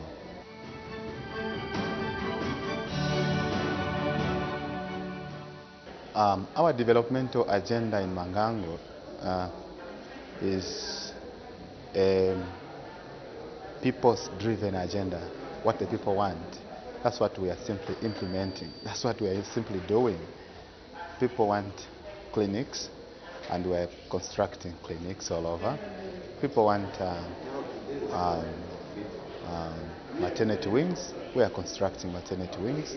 People want classrooms. We are constructing classroom blocks. And in Mangango, we have firstly gone flat out for 1x3 classroom blocks, because we don't want to come back again so soon to start constructing again other classrooms. We haven't constructed any one room as a classroom or 1x2. No, we are constructing 1x3. All community schools have new permanent structures now. We are also constructing staff houses. That's for civil servants in all the ministries. We are also constructing we have bought desks in all the schools. There is no single school in Mangango that hasn't received a desk. We are sharing the cake that we have equitably, equally. All schools have received some parts, some amounts of the CDF. So we are doing all those things. We are also going to do our bridges, because crossing points are very, very important to us. A situation whereby you are just here, just 10 meters across is where you are supposed to go. But you find that for you to reach at that point, you have to go about 20, 30 kilometers to go and come around like this to go across. So we are connecting the two different points, for example, with bridges.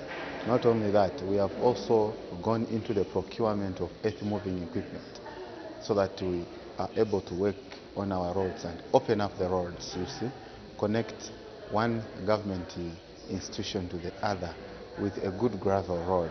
That's our wish. So we have gone now this way of procuring earth-moving equipment. So that's the grader, the TLB, compactor, water bowsers and such. That will help us construct these roads. It will be so costly for us to be hiring equipment to work on our roads. But if we have our own, like we are going to have our own, like we now have our own, we will just be putting in fuel, lubricants, and pay our workers, and then we go do our roads.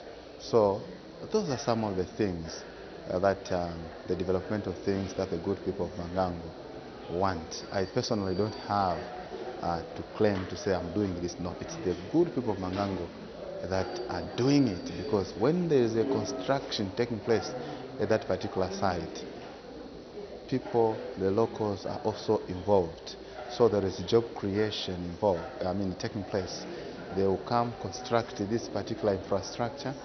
The contractor will just come with the materials and maybe one or two technocrats in that particular area, and then employ the locals to do the construction. That means there is job creation amongst our people, amongst our youths in our areas, in various areas. So by come 2026, what we need is each and every corner of Mangango conference touched with the infrastructure.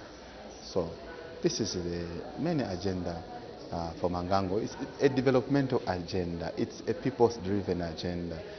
We are simply implementing the promises that we promised the good people of Mangango, that this will be done. The other equipment that we are about to procure by next year, very, very soon, is equipment to drill water. Okay? A water drilling equipment is what we are going to buy, so that we will just be drilling water everywhere, all over, anyhow. As long as there are people living there, they need clean water. Even our animals also need clean water. This is going to help us reduce waterborne diseases, okay, amongst our populations. And as such, we are going to save more on the expenditure on drugs. We are going to save more on time wasted for our people to go and fetch water, and as well as in nursing the illnesses. We are going to have a healthy environment, a healthy community that will contribute in return positively to the development of the economy, because they are eating well, they are drinking clean water, and as such, they are not falling sick. So, and that's what we need as a country. So, in all, there are a lot more that we have embarked on, we are doing, and the community and confirm all these activities that we are doing, or infrastructure development.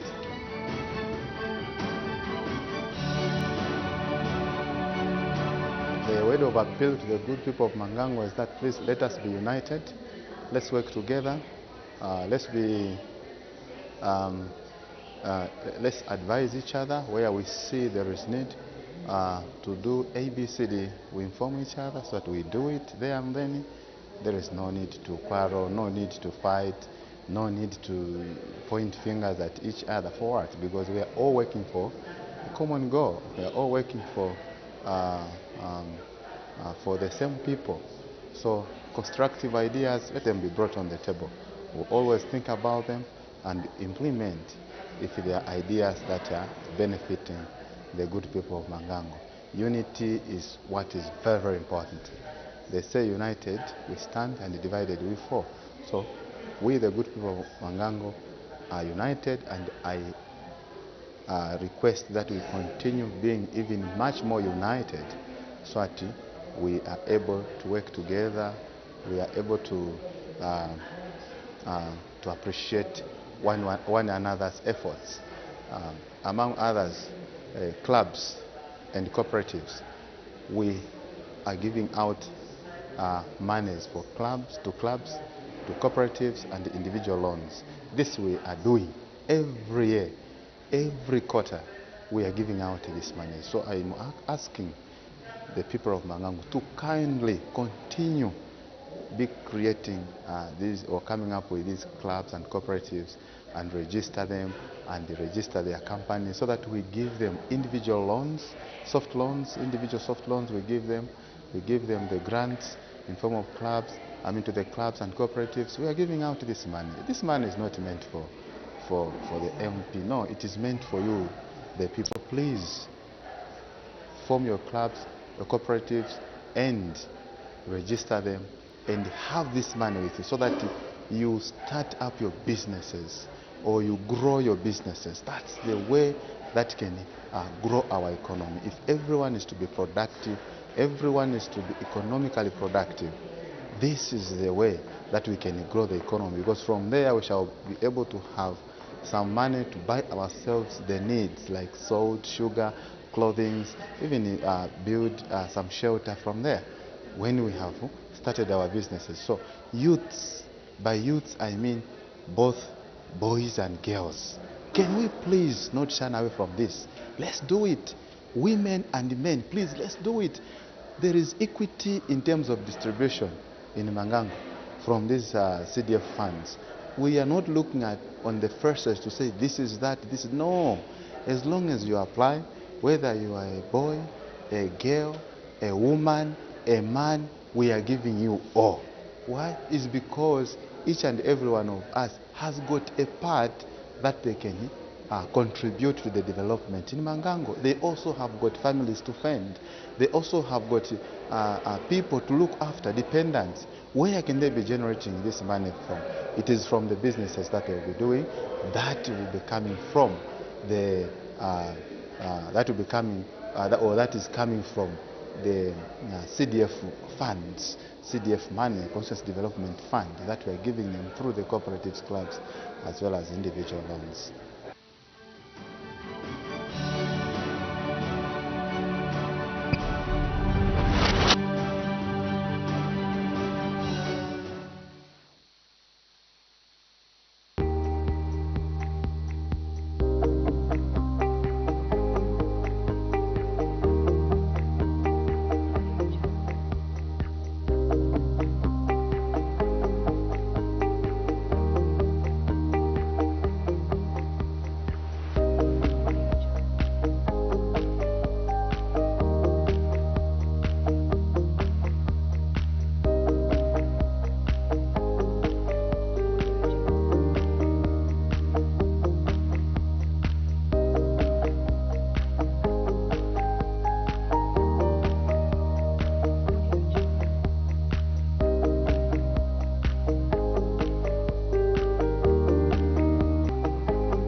For still being with us on Parliament Television. Business is still on the 20 minutes health break, and at the time business was suspended.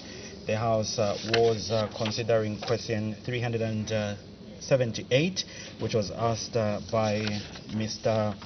Shakafuswa, who is Mandevu Member of Parliament, and this question was directed to the Minister of Water, Development and Sanitation. The member wanted to find out whether the government has any plans to provide running water and sanitation services to the following wards in Mandevu Parliamentary Constituency: Mpolungu, Kabanana, Ratho, Chota and Roma. If so, when the plans will be implemented, what the estimated cost of the project is, and what the estimated time frame for the completion of the project is. And the minister has just finished responding to that question, and there was a point of order that was raised by the Tauke Central Member of Parliament, Mr. Emmanuel Banda. Exactly, Pausant, and the House is yet to consider question 378. This question is expected to come from Mr. Simushi Mayungo, who is Sikongo Member of Parliament, and is expected to ask the Minister of Infrastructure, Housing and Urban Development why the construction of hostels at the University of Zambia Great East Road campus stalled, when the project will resume, who the contractor for the project is, what the cost of the project is, how much was paid to the contractor as of November 2022, what the source of funding for the project is, and what the time frame for the completion of the outstanding works is. We also expect Mr. Maus Sampa to move a motion urging the House to adopt the report of the Zambian delegation to the Pan-African Parliament for the second ordinary session of the 6th Pan-African Parliament, held from 15th May to 2nd June 2023 for the second session of the 13th National Assembly, and this document was laid on the table of the House on Tuesday, 11th July 2023. And it's also worth mentioning that Mr. Maus Sampa is the chairperson of the Zambian delegation to the Pan-African Parliament, that he was chairperson of that committee that toward the Pan-African Parliament. Exactly. We also expect the House to consider two bills at committee stage, the first one being the National Prosecution Authority Amendment Bill. We now cross over to the floor of the House. Madam Speaker.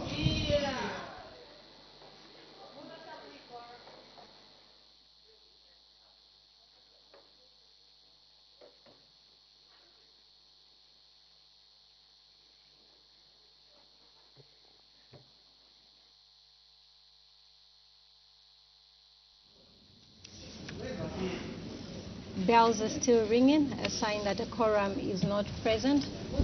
For business to proceed, a number of 1/3 of members of parliament needs to be present.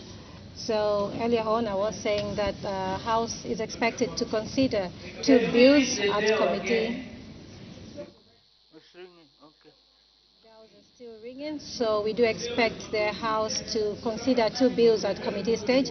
That's the National Prosecution Authority Amendment Bill, National Assembly Bill number 7 of 2023, and the Human Rights Commission Bill, National Assembly Bill number 8 of 2023. At the time business was suspended, the House was considering question 378, which came from Mandevu Member of Parliament, Mr. Christopher Shakafuswa, and this question was directed to the Minister of Water, Development and Sanitation, whether government has any plans to provide running water and sanitation services.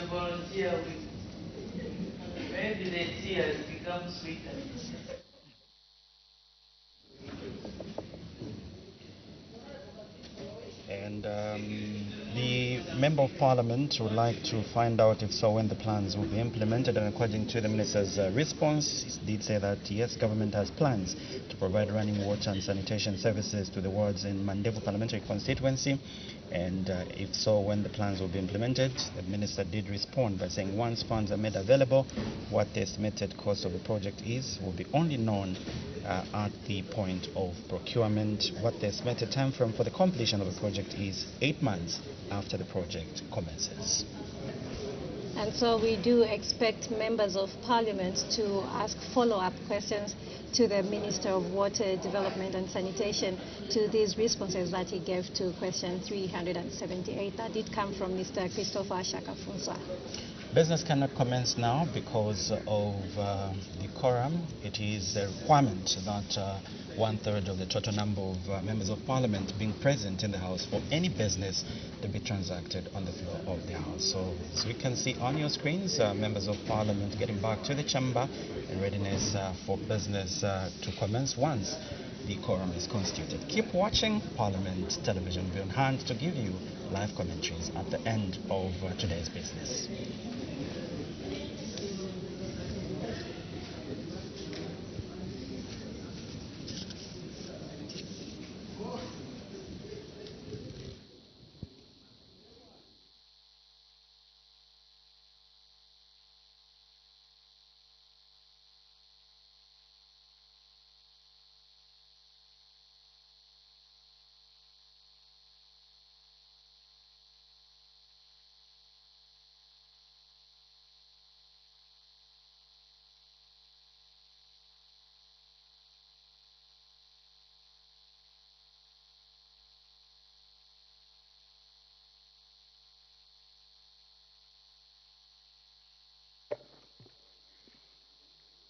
Order. When business was suspended, the House was considering question number 378 on the order paper, asked by the Honorable Member for Mandevu, and the Honorable Minister of Water Development and Sanitation had finished answering the question. Any supplementary question? The Honorable Member for Mandevu. Madam Speaker, I'm very grateful to the Minister of Water and Sanitation for his response. However, as you may be aware, sanitation services in Lusaka stand at 15%, and Mandevu is densely populated, meaning that 85% of our population do not have water and use on-site sanitation services, meaning that they have pit latrines and they use septic tanks. And this contaminates our drinking water. Minister, I want to find out, when will your ministry come on the ground to do an assessment, a feasibility study, to find out the cost of the works to connect the forwards? I thank you. The Honorable Minister of Water Development and Sanitation.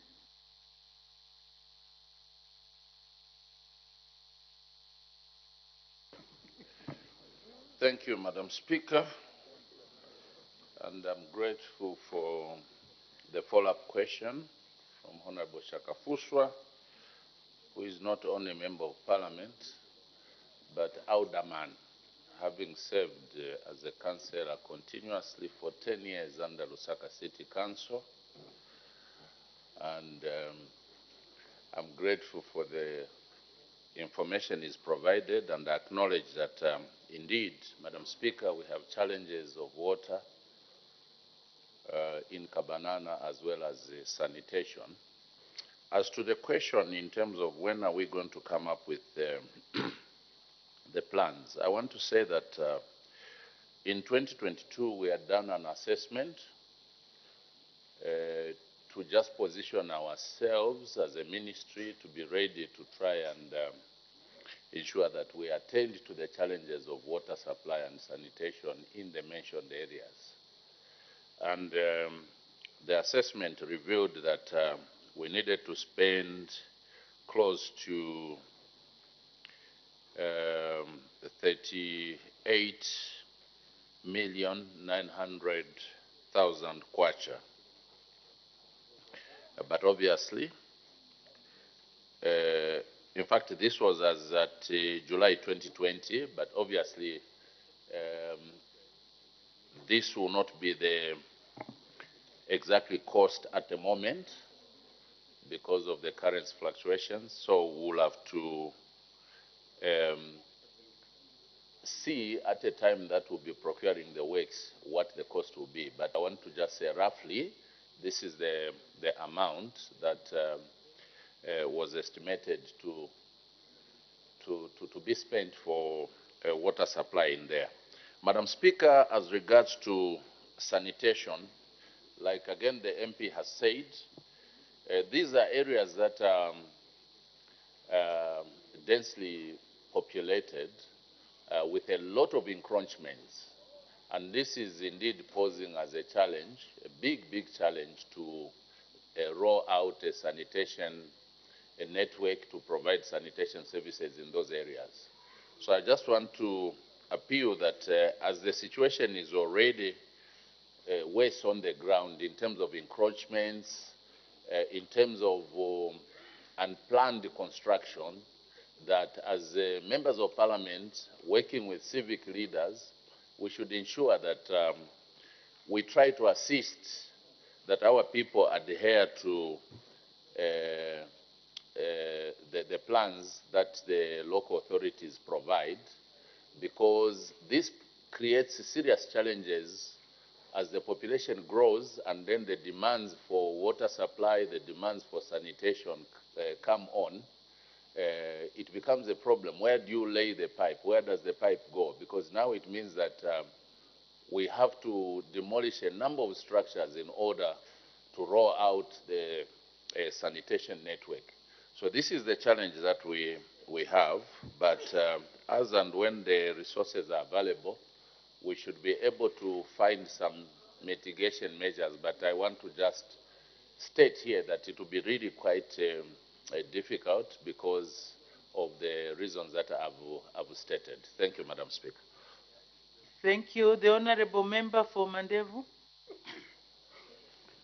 Madam Speaker, again, we appreciate the response from the Honorable Minister, who's not only Minister, but my good brother. I thought you would mention that as well. As regards encroachment, Minister, we've been carrying out sensitization to the affected people that have built on road reserves. And we are committed as Mandevu to demolish those structures without compensation so that we can save the bigger population, unlike where only 10 people affect services for more than 100,000 people. Allow me also, Honorable Speaker, just to appreciate your PS in your ministry. Is one of the few PSs whom when we write responds. Some ministries, like my colleague has said, when you write officially to them, they ignore our correspondences on behalf of the people. I can mention those ministries if you bear me. Madam Speaker, I wish to ask the Minister, when are you going to make these funds available? We'll be doing the budgeting cycle for 2024 in 2 months' time. Are we going to budget something for this project in 2024? Are we going to do a cost-sharing mechanism? We use part of CDF, and you give us some funds from your ministry. I thank you. Thank you very much. The Honorable Minister of Water Development and Sanitation. Thank you, Madam Speaker. Again, I thank my colleague and my young brother, Member of Parliament for Mandevu, for that question. Madam Speaker, we are running with a number of projects throughout the country, and most of these projects, I think I've already stated before on the floor of this House, that most of the projects had stalled for a long time, and most of the resources and the planning is around finishing the projects that are stalled. You may wish to recall, Madam Speaker, that yesterday I was just responding to a question from Honorable Mukosa for Chinsali. And if I may just cite that project for Chinsali, that project started in 2013. 2013, and this is a project that was just costing around 51 million kwacha. And from 2013, this project was being undertaken slowly because of the challenges of finances. And when I took over this ministry, we found that this was among the many projects that had stalled. And we had to quickly put plans and requested for financing through the way we had budgeted to ensure that all these projects, the Kaflafuta Water System project, which we are hoping to complete in December, and hopefully by January we should start pump testing, the Chinsali one, which we commissioned early this year. So there are many projects that we are trying to finish. So I might not be in a position to make a government assurance here and say this year we're going to budget for Kabanana. But I'm hoping for Kabanana and the other surrounding areas. But I'm hoping that, Madam Speaker, once we finish off most of these projects that are distorted, there will be a bit of a relief in terms of resources to go towards now planning for new projects such as the one being discussed in Mandev constituency. Thank you, Madam Speaker. Thank you very much. Next question, the Honorable Member for Sikongo. Thank you so much, Madam Speaker. Question number 379. The Honorable Acting Minister of Infrastructure, Housing and Urban Development. Thank you, Madam Speaker. Thank you, Madam Speaker. The Minister of Mr. Simushi, to ask the Minister of Infrastructure, Housing and Urban Development 7 questions. A, why the construction of hostels at the University of Zambia Great East Road campus has stalled? B, when the project will resume? C, who the contractor for the project is? D, what the cost of the project is? E, how much was paid to the contractor as of November 2022? F, what the source of funding for the project is? And finally, what the time frame for the completion of outstanding works is? Madam Speaker, the answer to question A is the construction of hostels at the University of Zambia Great East Road campus has stalled due to financial constraints. Answer to question B, the projects will resume in the 4th quarter of this year. Answer to question C, the works are divided into 7 lots assigned to different contractors. I'll read out the lots. In lot 1, construction of 4 by 4 stories student hostel blocks was awarded to Wachang Investments Limited. In lot 2, construction of 5 by 4 story student hostels was awarded to Miller's Construction Limited. Lot 3, construction of 4 by 4 story student hostel block was awarded to Fairface Enterprises Limited. In lot 4, construction of 5 by 4 story student hostel was given to Mango Tree Construction Limited. Lot 5, construction of 4 by 4 story student hostel blocks was given to Wakong Enterprises Limited. In lot 6, construction of 4 by 4 story student hostel block was given to Wakong Enterprises Limited. Lot 7, construction of roadways, external water reticulation, soil drainage system, external electrical rectification, and sports field was given to African Brothers Corporation. Answer to D, the initial contract sum for all the 7 lots was circa 512 million kwacha, VAT inclusive. However, due to the price escalation resulting from passage of time, the contract sum was revised to 664 million VAT inclusive. Answer to question E, as of 30th November 2022, a total of 300 million kwacha had been paid to the contractors out of the total certified amount of 351 million kwacha. Answer to question F, the projects are funded by the government through the Ministry of Education. Last question. The answer, the outstanding works have a completion period of 1 year once the projects are fully funded.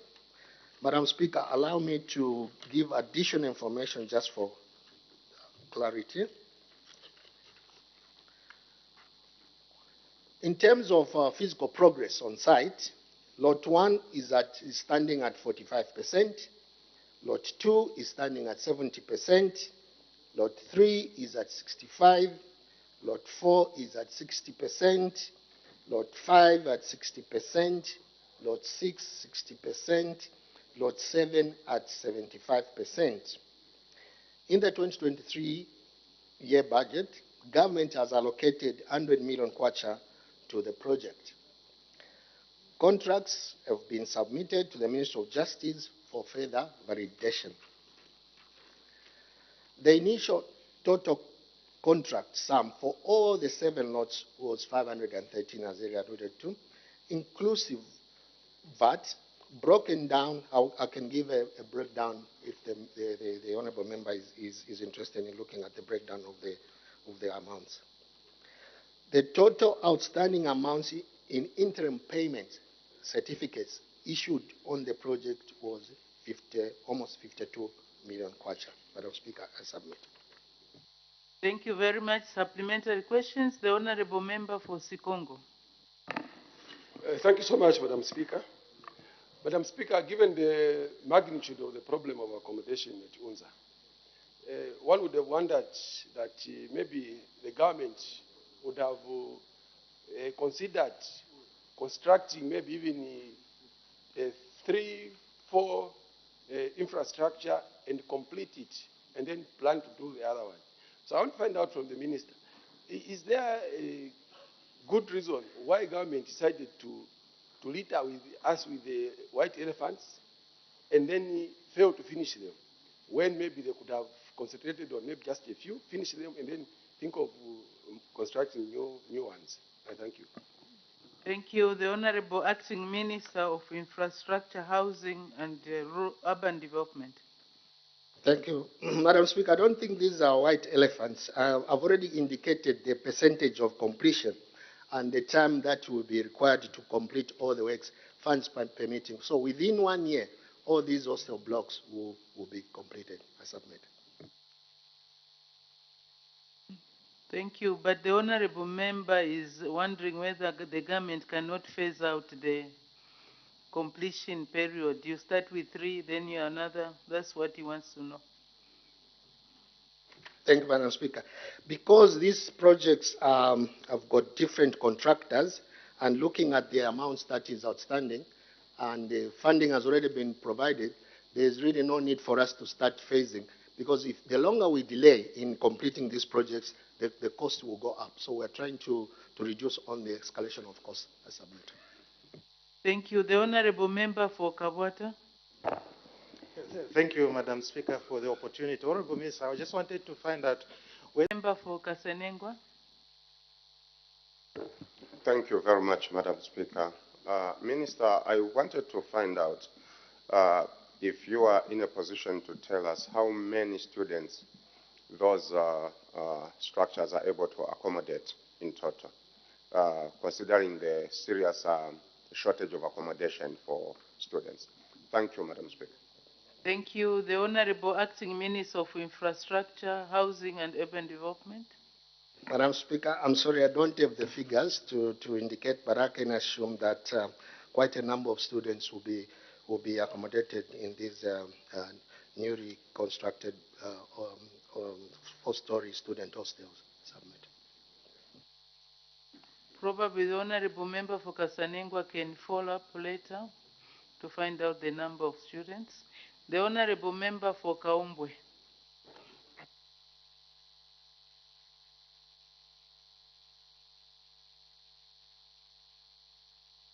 Thank you, Madam Speaker. Considering that the physical progress is on average 60 to 65%, and the outstanding payment on the IPCs is 52 million kwacha, but government has set aside 100 million kwacha in the 2023 budget. Is this funding enough to cover the completion of the project? And if not, what is government's plan to fund the balance? Thank you.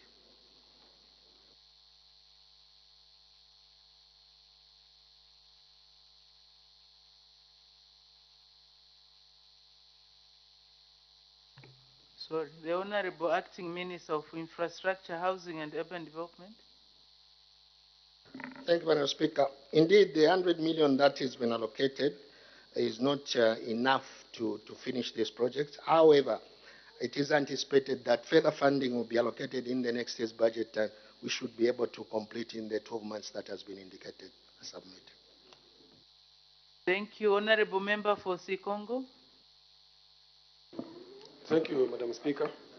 Madam Speaker, given the high premium that the new Dawn administration has placed on education, and given the fact that the infrastructure that's being constructed is not enough to solve the problem of accommodation at UNZA, is the new Dawn administration going to consider adding more infrastructure to solve the problem at UNZA?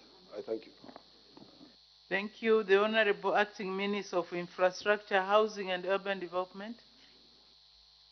Madam Speaker, the answer to that is yes. Ideally, government is willing to ensure that all students are well accommodated, and once we finish this phase, then we can look at how many numbers are still outstanding to be accommodated, and the budget will be drawn after that one. Thank you. Thank you. Notes of motion. The Honorable Member for Mwinilunga.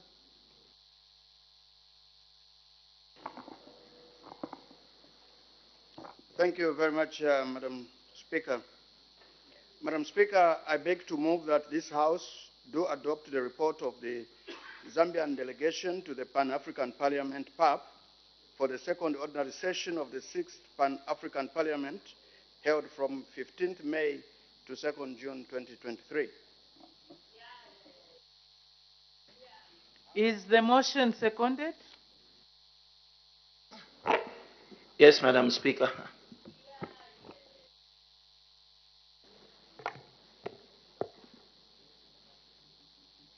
Seconded by the Honorable Member for Nyimba. The question is that this House do adopt the report of the Zambian delegation to the Pan-African Parliament for the second ordinary session of the 6th Pan-African Parliament, held from 15th May to 2nd June 2023, for the second session of the 13th National Assembly, laid on the table of the House on Tuesday, 11th July 2023. Any debate? The Honorable Member for Mwinilunga. Madam Speaker, pursuant to Standing Order number 146 of the National Assembly, Standing Orders 2021, I rise to give a statement on deliberations, resolutions, and recommendations of the second ordinary session of the PAP, attended by your delegation to the Continental Parliament. Madam Speaker, as an update from the last report, I wish to inform the House that there is some progress towards actualization of the last recommendations. Especially measures are being undertaken towards initiating the ratification of the Constitutive Act of the African Union, also known as the Malabo Protocol. However, there is need for the process to be expedited in order to give credence to Zambia's participation at the Continental Parliament, especially that Zambia is highly respected at that forum.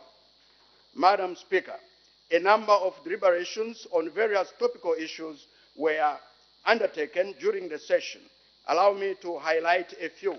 One, review of the place of traditional medicines in Africa's health systems. The members discussed the place of traditional medicines in Africa's health systems, where members discussed the need to develop traditional medicines in order to facilitate its integration in our health system on the continent.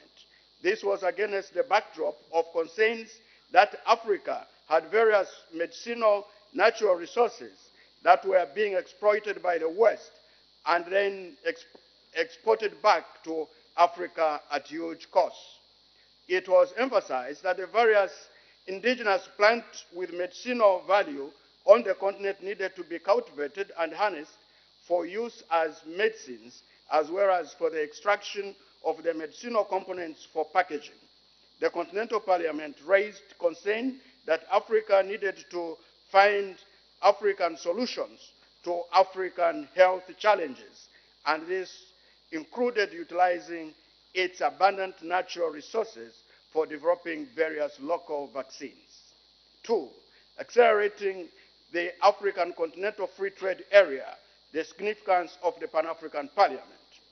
The PAP also discussed the African Union theme for 2023, which is accelerating the African Continental Free Trade Area, AFCFTA, the strategic significance of the PAP with a focus on what was required for parliamentarians to ensure the successful implementation of the AFCFTA. The AFCFTA is a flagship project of the African Union's Agenda 2063, which aspires to transform the African continent into a future powerhouse through removing trade barriers among African countries. It aims at eliminating trade barriers, boost intra-Africa trade. It also aspires to advance trade in value-added production across all service sectors of the African economy. The Parliament called on member states to ratify the AFCFTA and other successor protocols such as the Free Movement Protocol.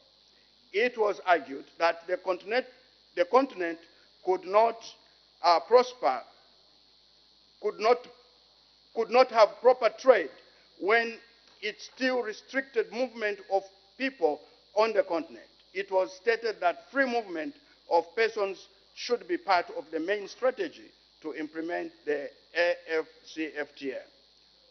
With unanimous agreement on the need to attain a continental free trade area, the Parliament resolved to undertake the following. 1, encourage governments that had not ratified the AFCFTA to do so. 2, call on member states to sign and ratify the protocol on the free movement of persons. And 3, call on governments to create intersectional national committees for AFCFTA led by ministries responsible for trade in order to coordinate national actions in the implementation of the AFCFTA. 3, enhancing measures towards addressing the negative effects of corruption. The Continental Parliament, through the PAP Committee on Audit and Public Accounts, discussed the negative effects of corruption on the continent's developmental agenda. It was stated that the PAP plays a key role in the fight against corruption in Africa, and the Continental Parliament was better placed to promote, facilitate, and regulate cooperation among member states to prevent, detect, punish, and eradicate corruption. The Continental Parliament called on member states to coordinate and harmonize policies and legislation across countries for the purposes of preventing, detecting, punishing, and eradicating corruption. Madam Speaker, the Continental Parliament emphasized the need for African legislators to promote socio-economic development by removing obstacles to development and foster transparency and accountability in the management of public affairs through including African citizens in the fight against corruption. National parliaments were called upon to promote public awareness and education on the negative effects of corruption and to strengthen local policies and laws aimed at curbing corrupt practices. Madam Speaker, the delegation is grateful to you for affording it the opportunity to represent your parliament at the Continental Parliament. As you may have noted, a number of insightful deliberations were held during the meeting. The delegation therefore recommends for the adoption of this report and the resolutions and recommendations contained therein. Madam Speaker, I beg to move. Thank you very much. Does the seconder wish to speak now or later? Now, Madam Speaker.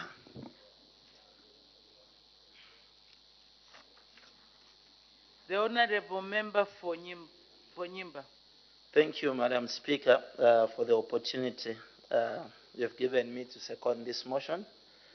Madam Speaker, first and foremost, We are thankful for the opportunity you gave us to attend this Pan-African Parliament. And Madam Speaker, one of the important things we discussed, other than the discussion on traditional medicine, which the waste are coming into our country, get, check the active ingredients from them, and re-export them back to Africa at huge cost. We also discussed, among other things, the problem we have in Africa on a digital platform. Madam Speaker, the Pan-African Parliament, its work was focused on enhancing the overall well-being of people of Africa, and one of the major discussions was centered on celebration of International Women's Day, which was anchored on enhancing inclusiveness digital world for women and girls. The PAP ratified on the inequalities that exist between the various gender regarding access to innovations and technology. This was building on the theme for this year's International Women's Day. The Parliament discussed the opportunity that digital technology could provide to uplift the well-being of the women in most of Africa and countries.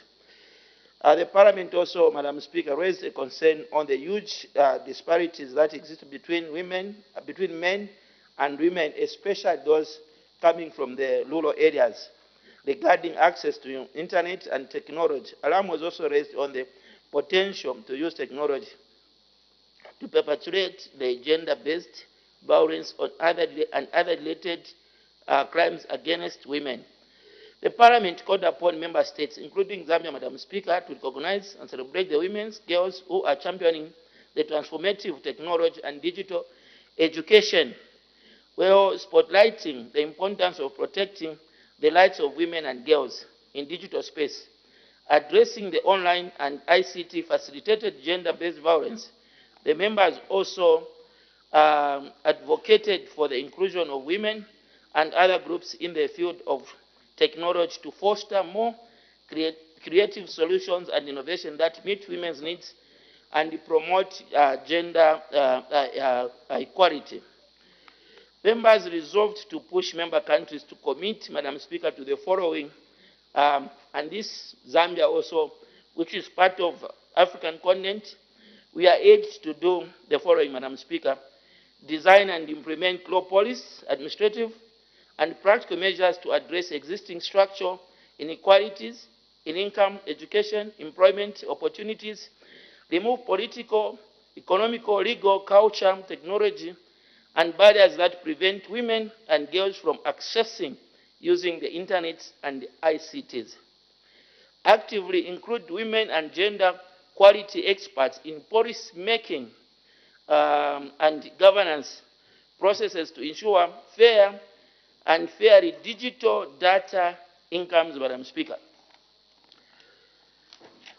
Madam Speaker, to implement measures towards protecting girls and children from the devastating effects of war in Sudan. Madam Speaker, you agree with me that today as we speak, women and children in one of the countries in Africa, which is Sudan, we all know what is happening. We all watch TV news out there. We, as African Parliament, Madam Speaker, we condemned this in the strongest terms, and our appeal is that Africa now should not find a peace or should not solve differences using guns. And as Africa, Madam Speaker, we discussed that Africa should see to it that the people affected more during this time of war, Madam Speaker, are women and children.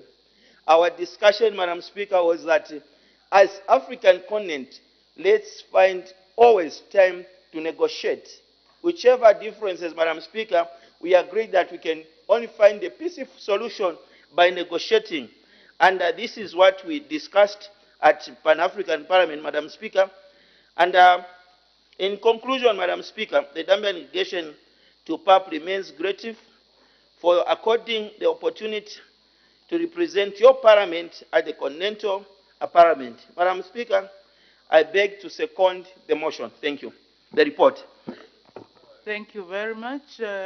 Any further debate? The Honorable Member for Shiwangandu. Thank you so much, Madam Speaker, for giving me an opportunity to make a few comments on the motion moved by our leader of the delegation, accredited to the Pan-African Parliament, to adopt their report. Madam Speaker, I will just comment on 3 issues that have been raised in the report. The first one is to express my disappointment that even now we are still talking about initiating the process to ratify the Marable Protocol.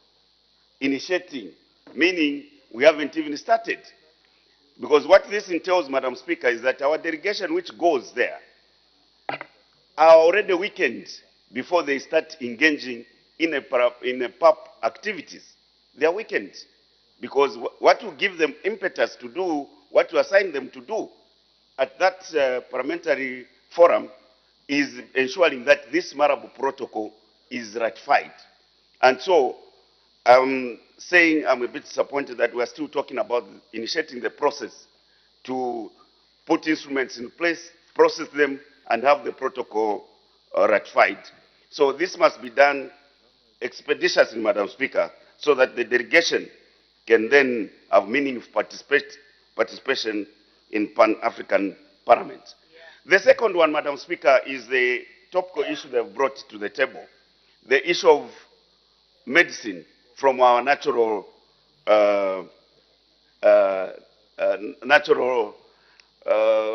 capital. We feel inferior, Madam Speaker, as Africans, to talk about medicines from which we refer to as traditional medicine. Now, if we take ourselves years back before the Muzungus came, before the West came to this continent, how were our people healing themselves before we started having these medicines that are coming from the laboratories? How were our people surviving? They were healing themselves and they were surviving much better than it is now. And so time has come, and I commend you, colleagues, because this is a Pan-African spirit that we want to see when you go to that Pan-African Parliament. We should not feel inferior about what we have. What God has given us is what can change the dynamic of this continent. So don't feel inferior when you start tabling matters such as this one. We hear about natural herbs, and we have got shops even here where people go. You see them going so much into the chemists, but we have got these shops where they sell herbs, and people are getting healed from those herbs. But we can do more. We can do more if we just cast out the inferiority complex out of ourselves. And we can have scientists, our own African scientists, that should go into this matter that you are talking about. But of course, every time we talk about these traditional medicines, we align them with the invisible science, which is witchcraft. But even the Muzungus have got these sorcerers and whatnot, who do these magical things. You have heard. This is the inferiority complex I'm talking about. Madam Speaker, I want to also comment on the issue of the... And we can...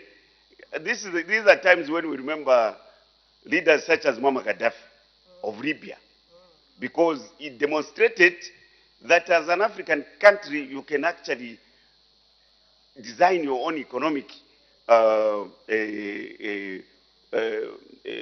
success. And the agenda you were setting was looking like something out of this space. But that's a Pan-African spirit that we need. We get our natural capital from here, and people exploit it and take it elsewhere, only to go and do value addition and then export it back. And you are speaking to these things correctly. What remains is for us to resolve, to be resolved. And I'm happy you are having these conversations. Madam Speaker, we should be wondering, You come from Zambia, you go to Kenya to just buy in Shima, which comes out of maize, which is grown in Kenya, which is also grain here. First of all, you have to dollarize your mind. You have to go dollar, you have to go states before you can get to shilling for you to just buy in Shima and Matoki, that meal in West Africa. By now, we should have been talking about a common currency. Now we wake up, how much is kwacha to a dollar? How much is shilling to a dollar? How much is shilling to a pound? And it's normal for us. We should start getting concerned for the future generations that are coming behind us. So you, our colleagues who are at Pan-African Parliament, the conversations we are having will be meaningless. Here we are adopting your report. It will go to the shelf. And another report will come next year, nothing. Be pragmatic when you are engaging in these conversations, dear colleagues, where you are going there. Let's start having progressive conversations. Those who started it, of course, were seen as a threat to other continents. We have got ECOWAS, we have got SADC. We need to narrow these conversations for you to start talking about free trade barriers, this you are speaking to. We can have a common currency in Africa. And then trade will start making sense.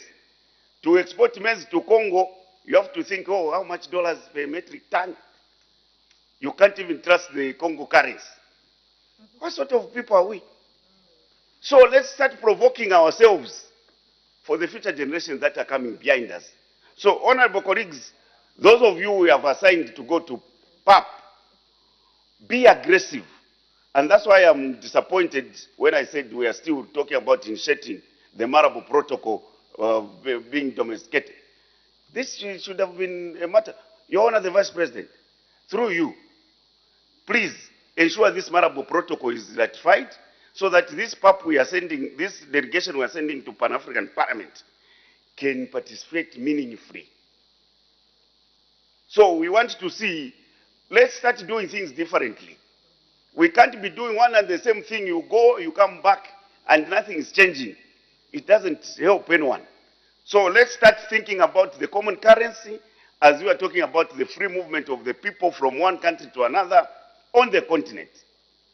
That's the only time we are going to be proud. Otherwise, like I said last time, Madam Speaker, we as a continent are endowed with a lot of natural capital, but it is being taken by people that are improving their economies elsewhere. In translation, the okra prepared by a foolish person finishes by everyone going to just taste before it is ready for a meal. I submit, Madam Speaker. Yeah.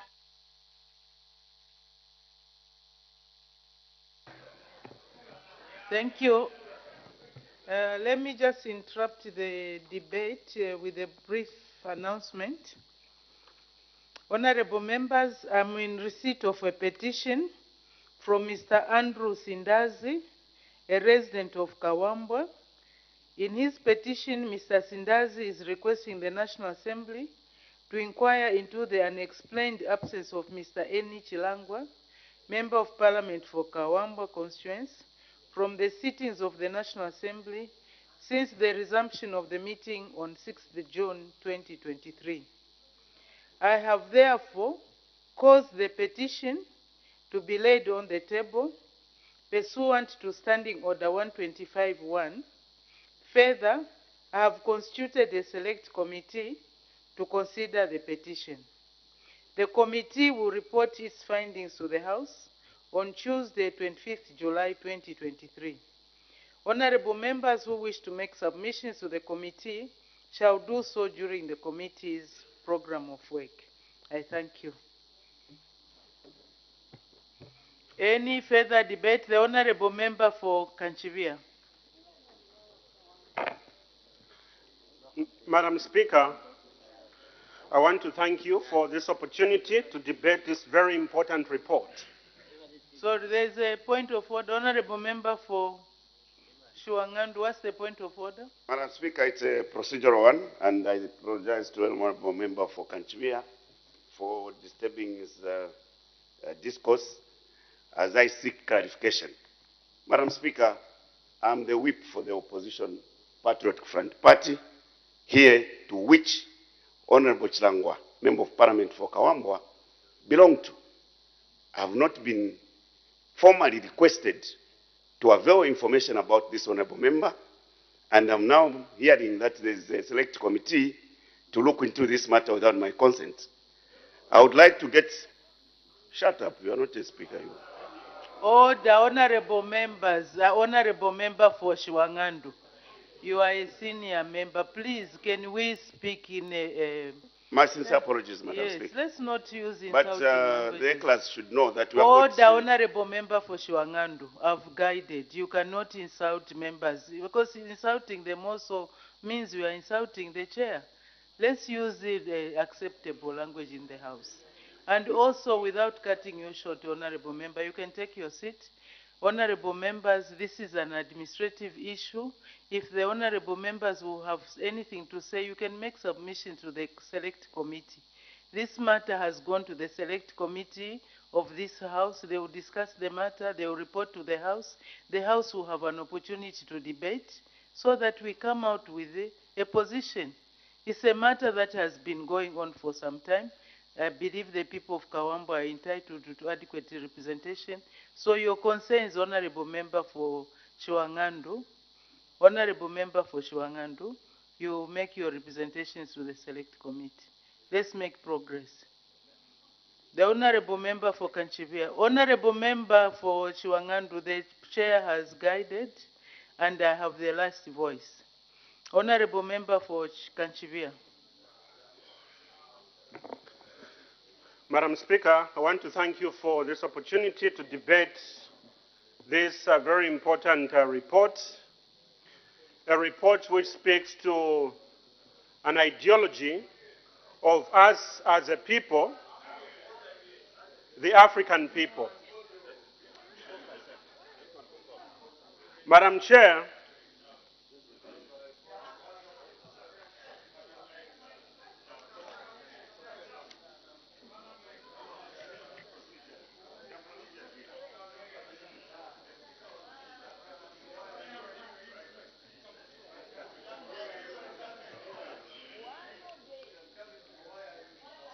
can we make progress?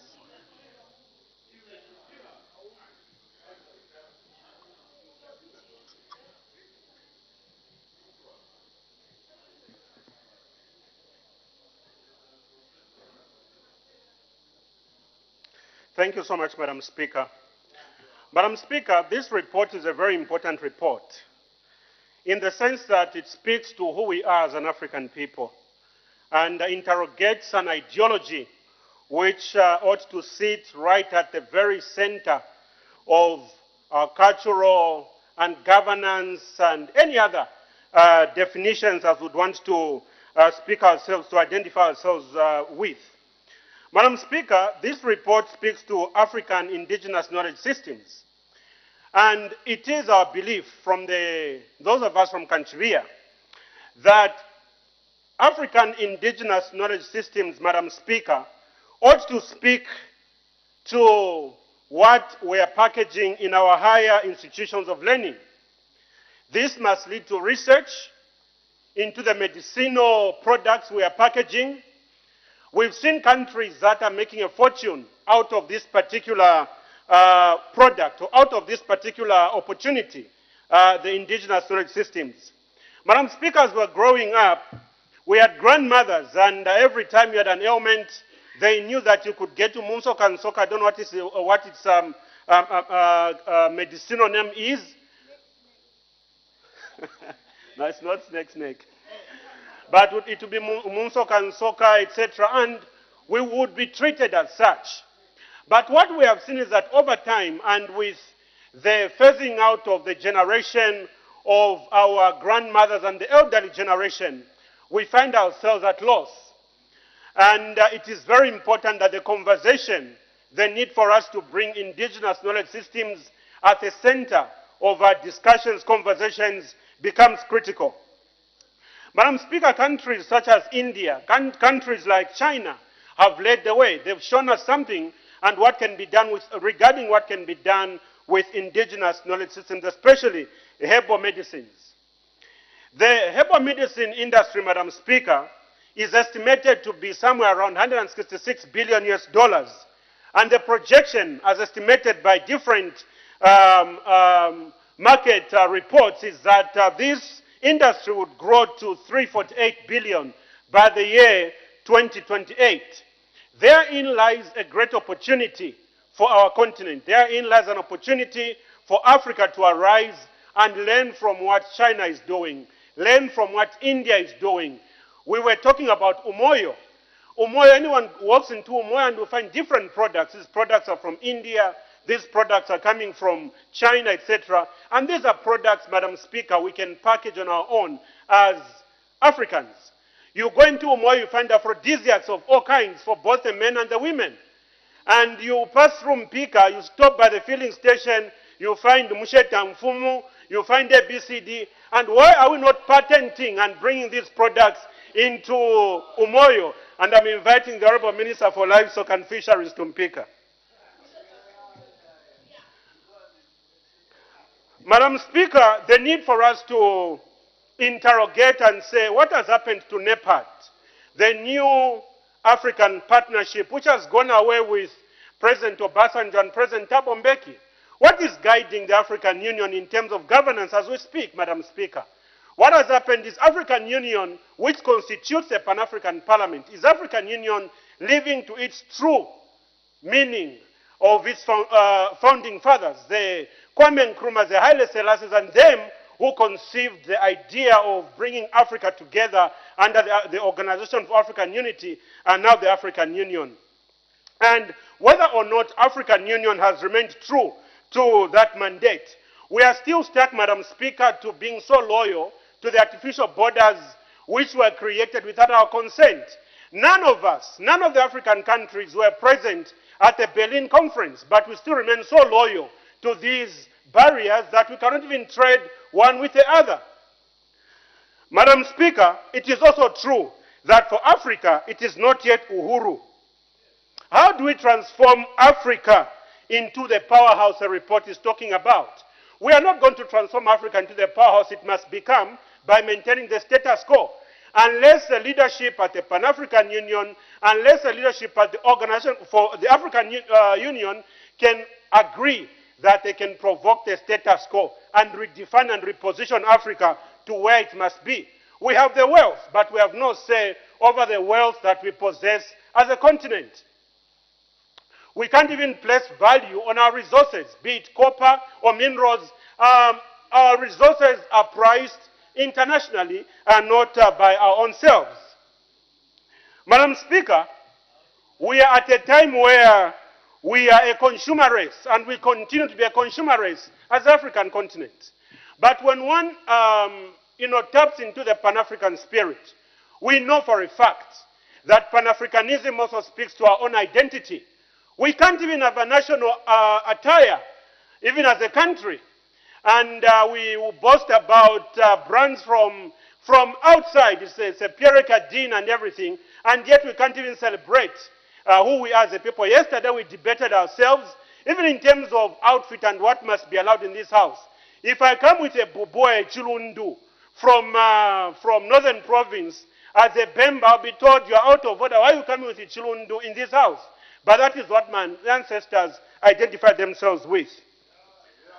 Madam Speaker, we speak to our governance models as a continent. We continue to believe that what must be democracy is the Western model of democracy, forgetting that the Western style of democracy is just one of the models of democracy there is. We can look at the Asian ones, we can look at our own, because before Europeans came to Africa, we still had governance models. And these governance models have been washed away with the passage of time. Our curriculums are responsible for washing away and killing our identity as Africans. So it is very important that the agenda to bring Pan-Africanism in our conversation, Madam Speaker, ought to be prioritized. With those few remarks, Madam Speaker, allow me to support this particular report and to go further and say, beyond the reports and the rhetoric, can we go into action? Can we have laws? Can we have practices that go to enhance who we are as Africans? We must be proud. Madam Speaker, before I consume my minutes, or before my minutes are gone, even when we talk about the bleaching industry, Madam Speaker, we cannot interrogate this and say who we are. We are told it's wrong to be black. So to be acceptable, we must look a certain way. May we bring Pan-Africanism back to where it must be in our conversations. I submit, Madam Speaker. Thank you. The Honourable Member for Solwezi East. Thank you very much, Madam Speaker, for recognizing the voice of Solwezi East Mushindamo District. Madam Speaker, permit me just to add a voice on the report on the Zambian delegation to the Pan-African Parliament, ably moved by Honorable Member for Manilunga. Madam Speaker, I just want to pick one item that relates to health. Indeed, a number of things have been said. But Madam Speaker, in supporting this report, I would wish to see at least the implementation of one item that has been recognized on page 8, and that is traditional medicine in relation to our culture. Madam Speaker, in the various studies in the universities, there is a course that is termed ethnobotany, which is basically the study of natural medicine in relation to the culture and then translating it into modern medicine. That helps quite a lot. If we relate it to that, we have ethnopediatrics, which is the use of natural plants to treat issues or conditions relating to our children, ethnomedicine, ethno-agriculture, use of compost manure, for instance, to beef up the fertility of the soil, ethnogynecology, where we have natural plants that can be used. For instance, if a woman is in labor and there's difficulties in that, you just get certain plants, they steam, and there is a smooth delivery instead of undergoing all these kind of C-sections and so on. That is something that your report is actually trying to recognize. Madam Speaker, it will be futile for this report if it goes just in the archives without the implementation of what is being suggested in this report. Madam Speaker, on page 8, indeed we have seen that traditional medicine is being recognized in the African health system. To promote the use of traditional medicine, it requires to appropriate a legal framework.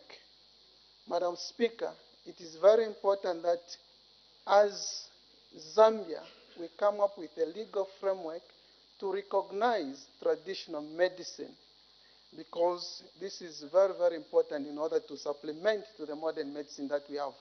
Take, for instance, here is the Western world that we have emulated. They'll use hypodermal injection just to deliver drugs in the body. But traditionally, it is the same principle where you can use a razor blade and you deliver the same medicine in the body for the same function. But when it is African, we term it is witchcraft. But when it is Western, we say it is a civilization. Madam Speaker, where are we heading to? Madam Speaker, we have seen when you are traveling on buses, you hear, no, this activated charcoal, this and that, but you have seen that it is all Chinese products. As your report suggests, that Madagascar and Egypt, they have actually recognized the use of traditional medicine in the medical system. Why can't we follow the same? Madam Speaker, we want to see a budget that will be appropriated in this parliament, at least having an allocation for the Ministry of Health to actualize the Sondashi formula, for instance. Madam Speaker, from the Tropical Disease Research Center in Ndola, we are told that there is just need for 5 million to actualize the Sondashi formula into clinical trials, so that we can begin to use that medicine to boost up the immune system for people who may be positively living. But that has just been packed. That knowledge, because it is African, it is just rotting at TDRC there in Ndola. But, Madam Speaker, this report is actually recognizing the use of this. And we are saying, as the people of Mushindamo, that, Madam Speaker, we need to have budget allocation for research so that we are able also to advance our African medicine. We have seen in a number of circles people using cannabis, for instance, to grow their hair, which is actually the same ethnobotany. We have seen other people actually using this kind of medicine. For example, I know if somebody has an accident and they have got a fracture, instead of just going to the hospital, then he put the plaster of Paris, the POP that we call chitute, you know. But we can have this African traditional medicine where somebody can have a fracture, just bandaged there, then these bones can naturally begin to mend up without actually having a leg hanged with the containers, you know, these kind of things.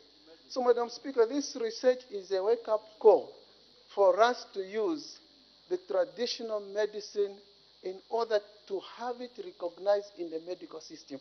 Madam Speaker, with just those few remarks, I support this report. Thank you. Thank you very much. The Honorable Member for Chienge.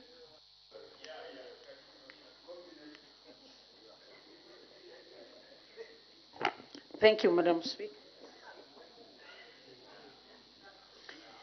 Thank you so much, Madam Speaker, for the opportunity you've given to the voice of Chieng to be heard on this very important motion which is on the floor, the report by the Pan-African Parliament. Madam Speaker, just by the word Pan-African, anyone would be expecting the discussions that take place there is something to revamp our culture and who we are as Africans. Unfortunately, Madam Speaker, what's happening is that these conferences are attended by members of parliament, and a report as such comes to the House, where any member of parliament like myself will be expecting that we're going to have a solution and also to do a contribution in order for us to bring that back to the House as, you know, a law. We enact whatever was debated on by the Pan-African parliamentarians. Madam Speaker, if you look at the free movement of people within Africa, it's very difficult for some, I'll give an example, like Kenyans to go to South Africa. They'll need a visa. There are certain Africans to come from West Africa to come in Zambia, they need visas. But to my surprise, people from Canada, they come without, it's visa free. For us to go to Canada, we need visas. These are the issues that the Pan-African parliamentarians should table and also, you know, demand that we are treated equally. If there's any country coming from, any person coming from America or any place, they should also be treated the way we are treated, not them coming with so-called visa-free, you know, entries to our countries. Those are the things that I think we should be looking at as African parliamentarians. And also the issue of education system. All that we have is something that can not help Africa to develop. We have, even our schools that we are building using CDF, Madam Speaker, the infrastructures are designed by IMF or some other institution. We cannot design our own schools like we'd say, this is how we build a house, a hard house, then let's use the same design and use it for, you know, to build our classrooms. The education system also is designed or tailored in such a manner that African child is limited to you know, to think outside the box. Even when we hear somebody has invented, I was listening to the news that a certain student has invented some machine, whatever, it becomes like it's big news, which is not supposed to be. It's supposed to start from creche. If you look at the education system in China, Madam Speaker, you agree with me that a child in creche is able to assemble using just toys, assemble an engine. But here we are being told the child can only even start learning, in English. Now I hear in grade 5, something like that. From grade 1 to grade 4, they're being taught in vernacular. And you expect that child to start constructing sentences after grade 5. And all this you hear, if you ask who is doing our curriculum, in education system, is being done by the foreigners, which is just wrong. And these are some of the things that we should be, discussing, and we make sure when we bring to our parliaments like this, we need to debate and we say we are going to change this, and we don't need somebody to sit and do the education system for us, even the health system, everything. We are taught what to do.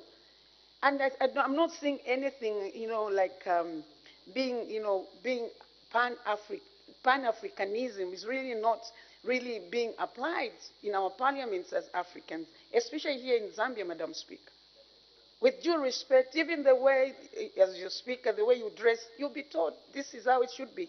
But it shouldn't be like that. When is Africa going also to dictate education system or other things to the Western countries?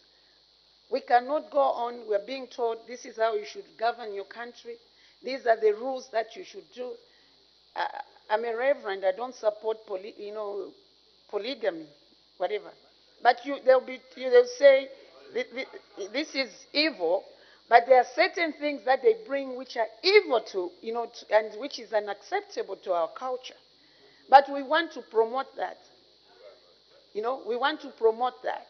I think what we need to do is to come up with our own way of living. Just like, I'll give an example once again, China, the way China is. We should have our own language that we should use. You go to Tanzania, we have professors from Tanzania who speak only Swahili. And now Swahili is being taught in other countries. But here we are told, if you speak here, and even in Bemba, you'll be taught, can you, meaning, you have to explain what you're talking about. And our people that we represent here, they understand only our vernacular, most of us. But they can't even know what you're talking about, because we are told that this is the way things should be. I think there should be, the narrative should just change, for us Africans, as parliamentarians. Also, Madam Speaker, I just want to support the report, but I would be expecting what we debate on here, a report again is compiled, and when our colleagues go back to these conferences, they give a feedback, how we feel and what should be done, so that when it comes back, then we change things, and then we can start implementing the way we want things to be done in Africa and in Zambia in particular. I support the report, Madam Speaker. Thank you. The Honourable Member for Kanyama, to be followed by the Honourable Member for Sinazongwe. That will be. Thank you, Madam Speaker, for this opportunity that you have given me to add a word to the debate on the table. Madam Speaker, we are talking about traditional medicines, free trade area, trade barriers, free movement of people. But allow me to look at the free trade area. Madam Speaker, we are looking at a group of countries that have agreed to put up a few or no barriers to trade in a form of tariffs, quotas, among others. This concept, Madam Speaker, tend to increase the volume of international trade among member countries, and allow them to increase their specialization in their respective competitive advantages. Madam Speaker, when we talk about tariffs, we are looking at certain goods where duty may be waived. Once duty is waived, then it means one end is losing on the revenue, the other one is benefiting on the revenue. Madam Speaker, this concept of free trade area advantages those countries that are into manufacturing. if you don't manufacture any good, I don't know where you are going to exhibit your competitive advantage. Madam Speaker, we have spoken about free trade area over a number of years now. For me, I'm looking at the fact that us as a country, we are more on the theoretical aspect other than the practical aspect, of which, and looking at where Zambia is, it's a landlocked country. So it's like we are being used by our neighboring countries, those that are manufacturing, those that need particular goods, those that can move their goods to and from, taking advantage of our country. Madam Speaker, if only we can invest into manufacturing, are we going to benefit into this, concept of free trade, area? To date, Madam Speaker, we are still grappling with finding a way forward with the Sondage formula coming to the traditional medicine. Previously, from my report, the one that we tabled here, when we went to Ndola, we were told there was only 5 million that was required for this formula to be actualized. But to date, I don't know who is supposed to release that 5 million. I don't know. To date, we are still grappling with the same.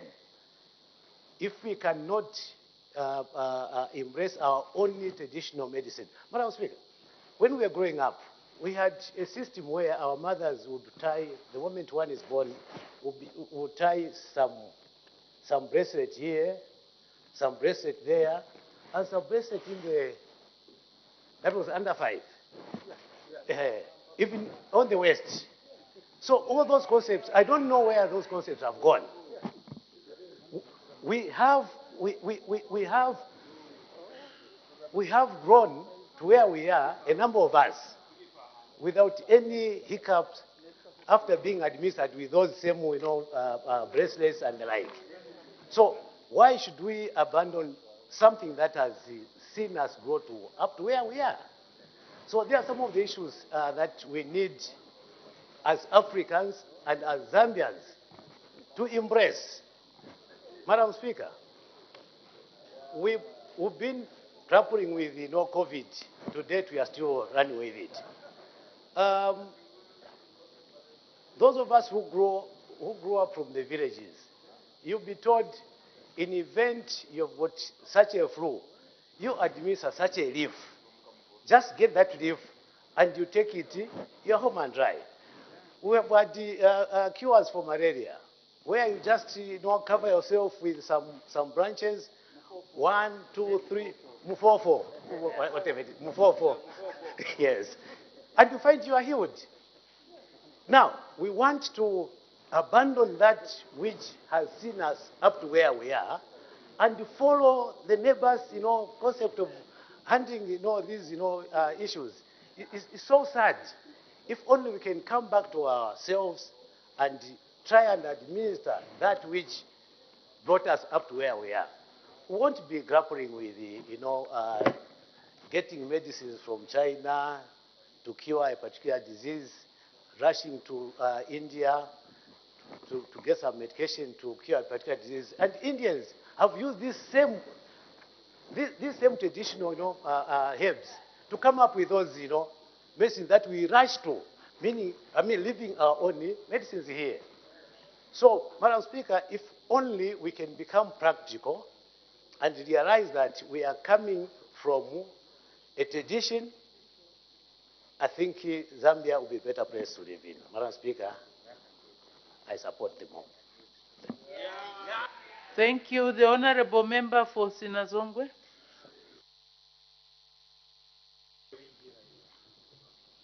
Thank you so much, Madam Speaker.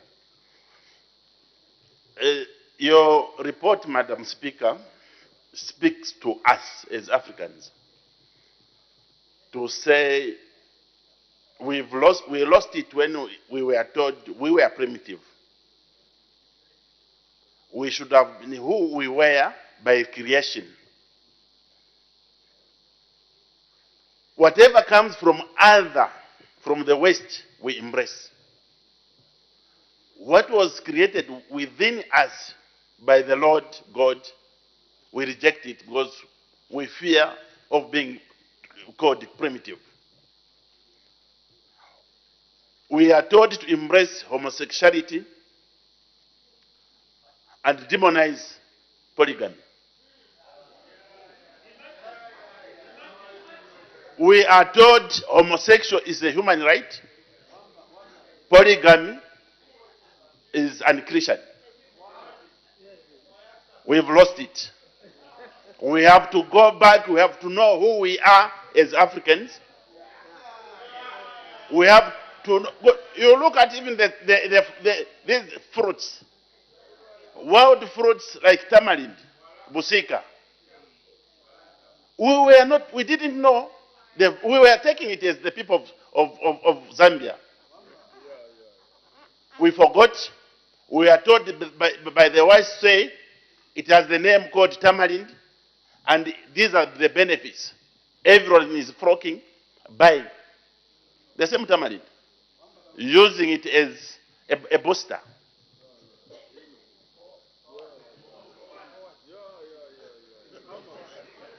These are the issues that we need, that define who we are as Africans, to say we have what it takes to lead our own lives. The minerals that we have, they are within Africa. But we are told to say, whatever comes from the West, that's what we should embrace. Pan-Africanism means Ubuntu. We should be proud of who we are as Africans. Whatever we eat, you go into our own hotels, Madam Speaker, within Lusaka here. Look at the food that is being prepared. Even at our own motel, we can't have a traditional food. Why can't we have lusala? Why can't we have even the rats in Beba? Because if other people eat, it should be available. Why should we be afraid of what we take? Why? We should be very, very original. During those days when there was real Pan-Africanism, there was no bestie. There was no bestie because our own forefathers were taking real food, traditional food. Now we have abandoned taking the food that is in the eyes of the West. That's what we should take. Ours is downgraded. And our best has come in. Some of these, even like diabetes. Diabetes is being created by the artificial food that we are taking. Those days, there was nothing like that. So Pan-Africanism entails that we have to go back to our roots and start behaving as Africans. You will never be a white, you remain an African. Embrace your own tradition and culture.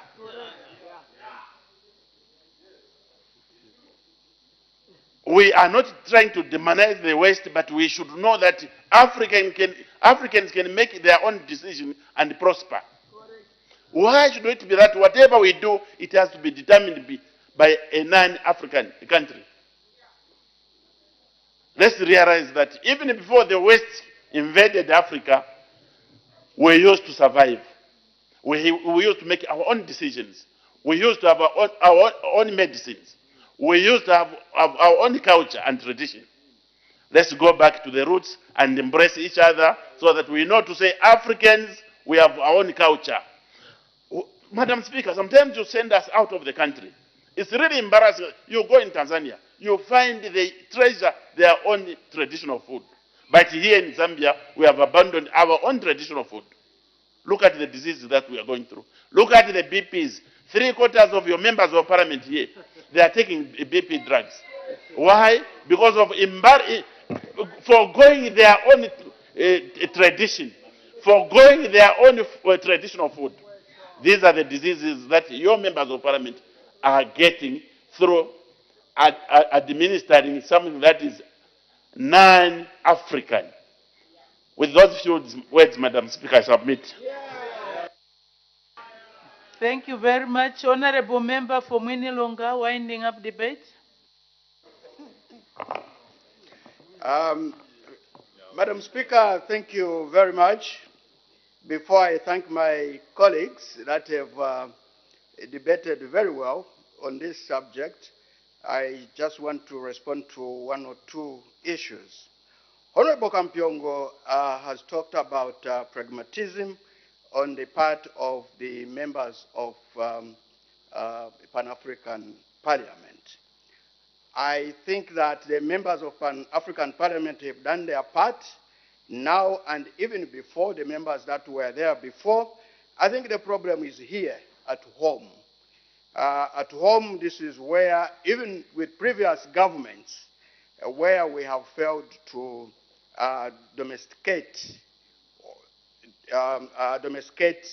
these proposals or model laws that are coming from the Pan-African Parliament. So we'll do our part to go and see the current government and find out what is going on. The other one is the issue of, I want to tell this August House that the AU is developing a model law, and Honorable Zulu is our representative to the AU Committee on the issue of African medicines.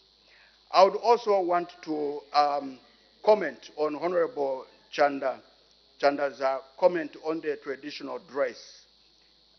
It's not fashionable at Pan-African Parliament to wear suits coming from Europe. Actually, we are laughed at by especially our colleagues from West Africa. And we come back home here. The only time when we are allowed to dress the Lozi way, the Bemba way, the Runda way, is when the president is coming to the house. Why is the question? Why do we do that?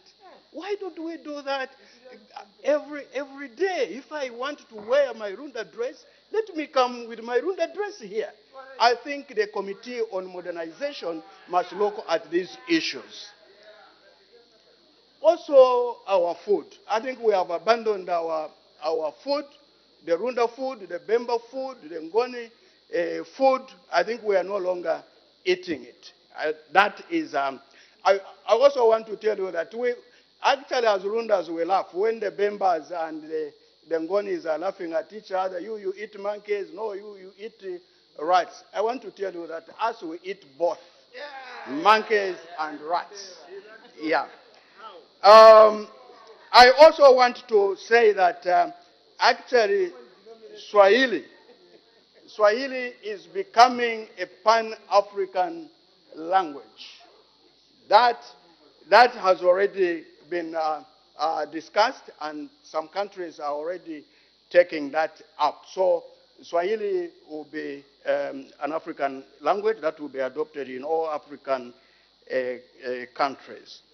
I want to thank, the other comment is on the issue of trade.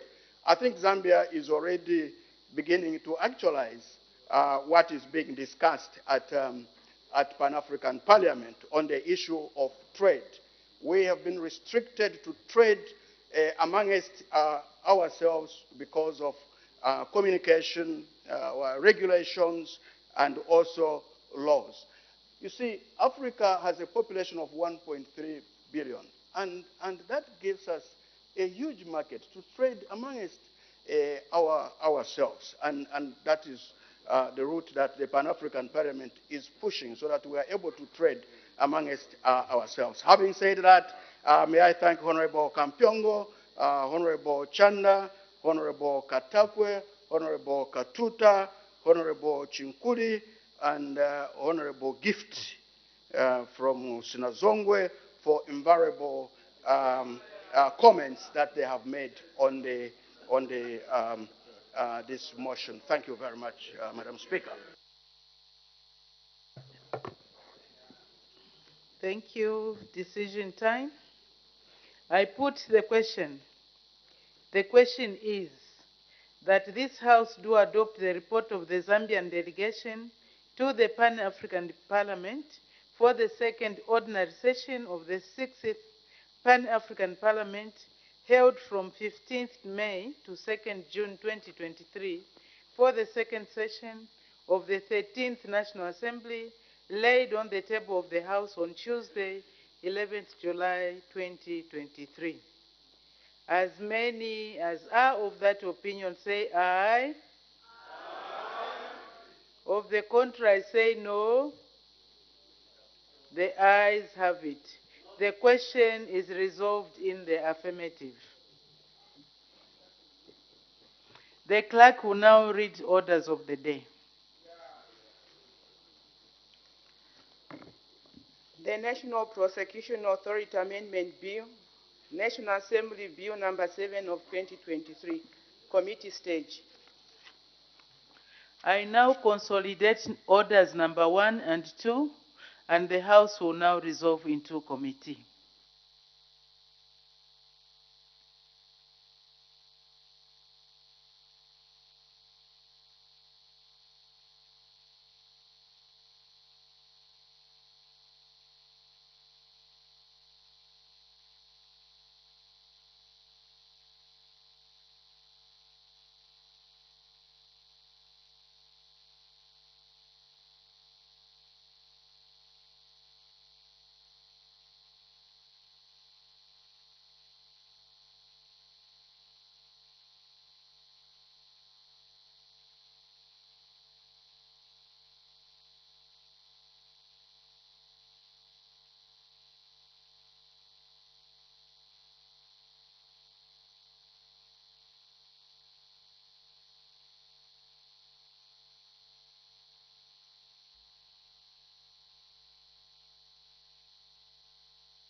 Honorable members, I've got some information that I need to pass to the House. The amendments that are about to be moved simultaneously, but primary preference will be given to the mover, the Justice Minister, and thereafter Mr. Kafwaya also be given an opportunity to move his amendment. So the Honorable Minister will be given the first priority because he's the promoter of the bill. So his amendment will be moved first and followed by Mr. Kafwaya. So we'll proceed as such.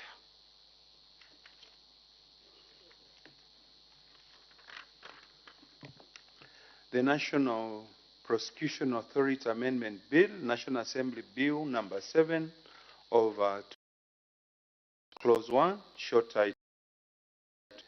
Any objection? Clause 1 is agreed to.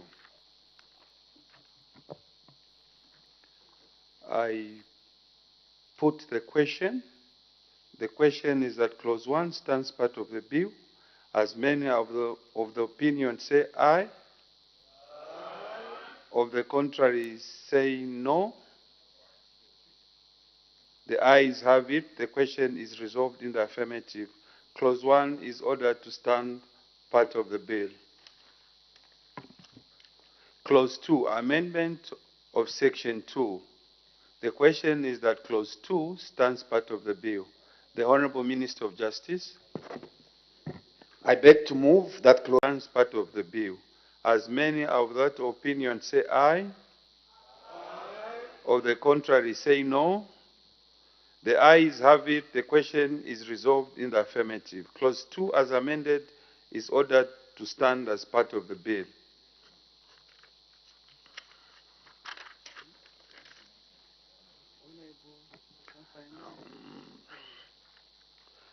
Clause 2 as amended of Section 2, Mr.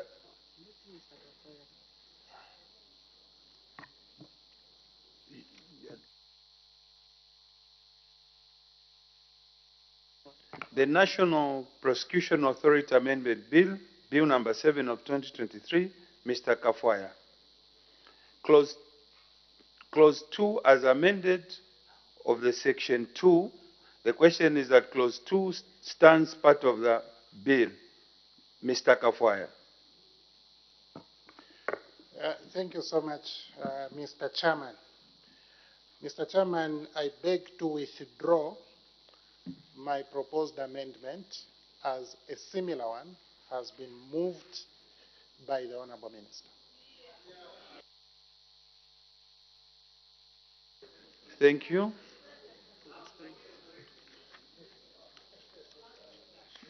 That is very good.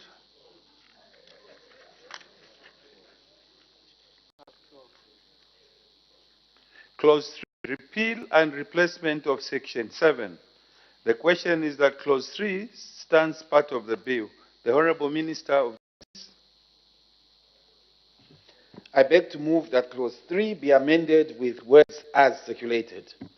The question is that clause 3 be amended with words as circulated. Any debate? Any objection? Clause 3 as amended. Any further debate?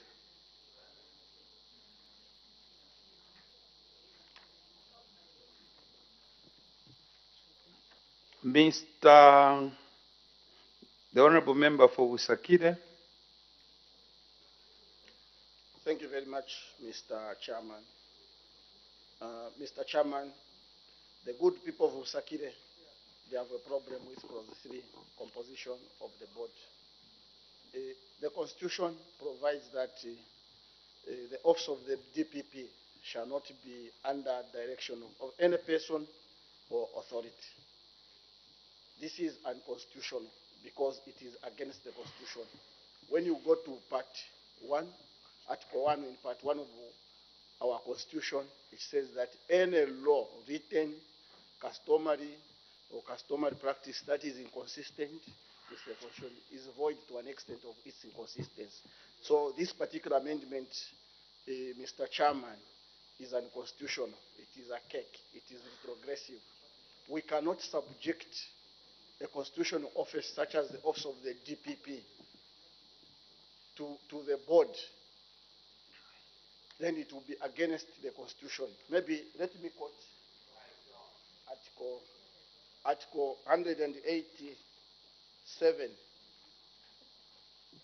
The Director of Public Prosecution shall not be subject to the direction or control of a person or any authority in the performance of the functions of the office, except that the Director of Public Prosecution shall have regard to the public interest, administration of justice, the integrity of the judicial system, and the need to prevent and avoid abuse of legal processes. Mr. Chairman, the proposal from the good people of Sakire is that this particular one must be deferred so that we can then, from the best practices, ensure a health balance between the security of tenure guaranteed to the office of the DPP and also on the possible conflicts of interest that may arise in the composition of the board. This is the submission from the good people of Sakire. Mr. Chairman, I thank you.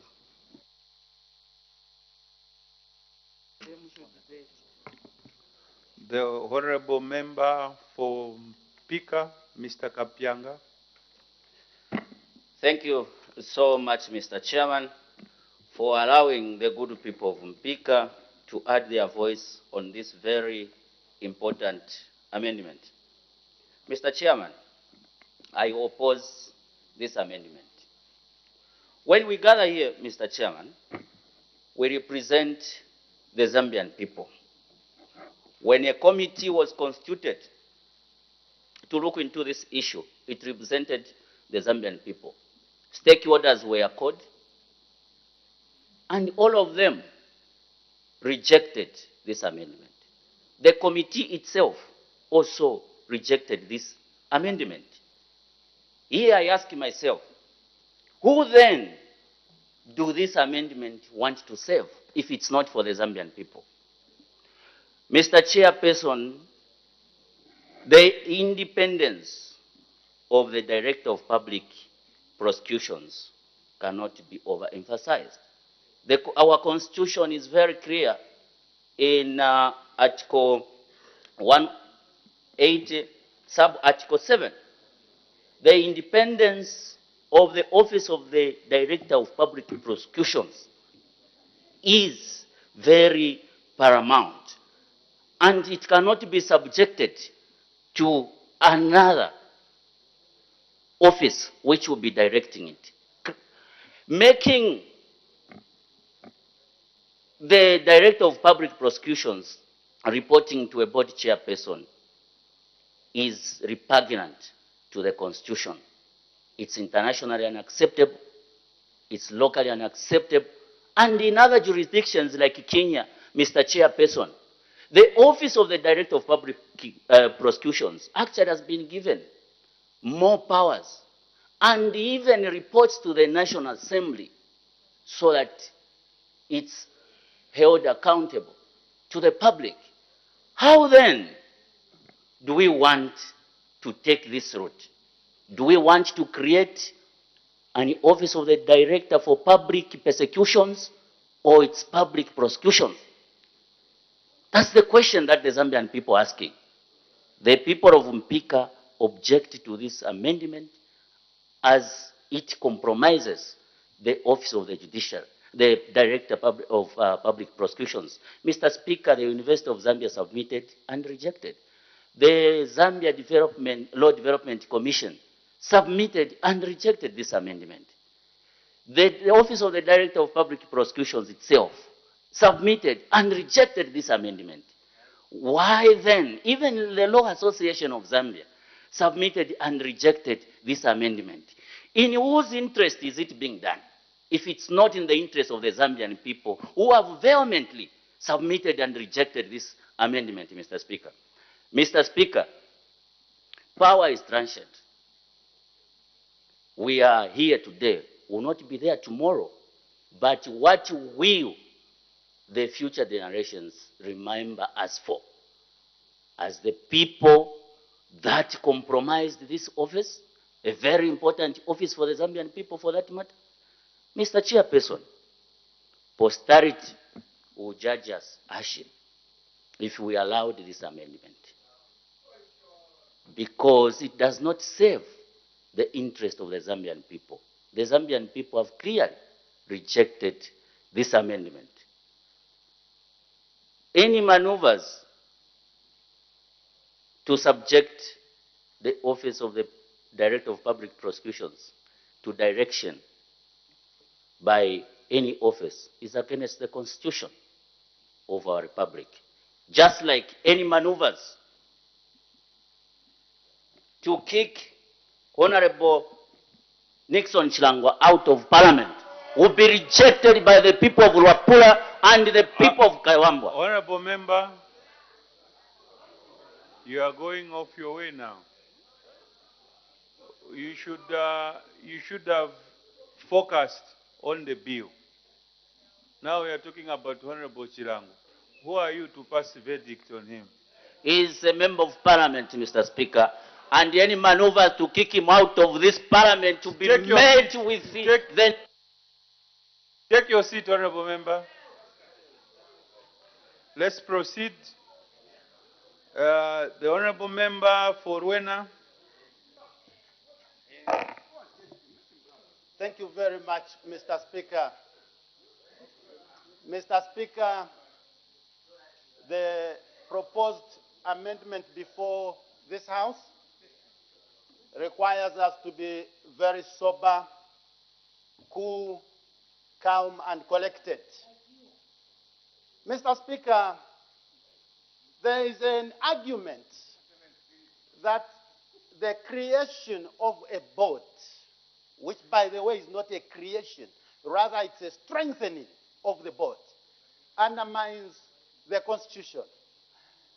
And there is no one who is pointing out which aspects of the Constitution are actually being undermined. But let me try and pick something that is being something that's being suggested. That under Article 180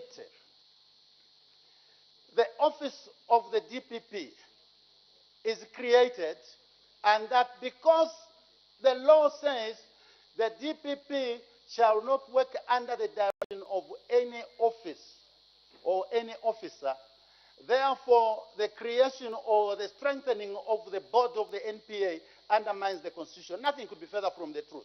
Mr. Speaker, let's pick an example from the Constitution itself. Article 136 of the Constitution bases the office of the Chief Justice. And it says there shall be a Chief Justice who shall be the head of the judiciary. Underline the word Honorable Member head. for Mpika. Maybe follow him, you go and discuss outside. Because we are here for work. You may continue. Thank you very much, Mr. Speaker.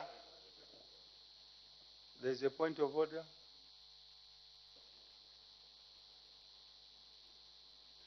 Thank you so much, Mr.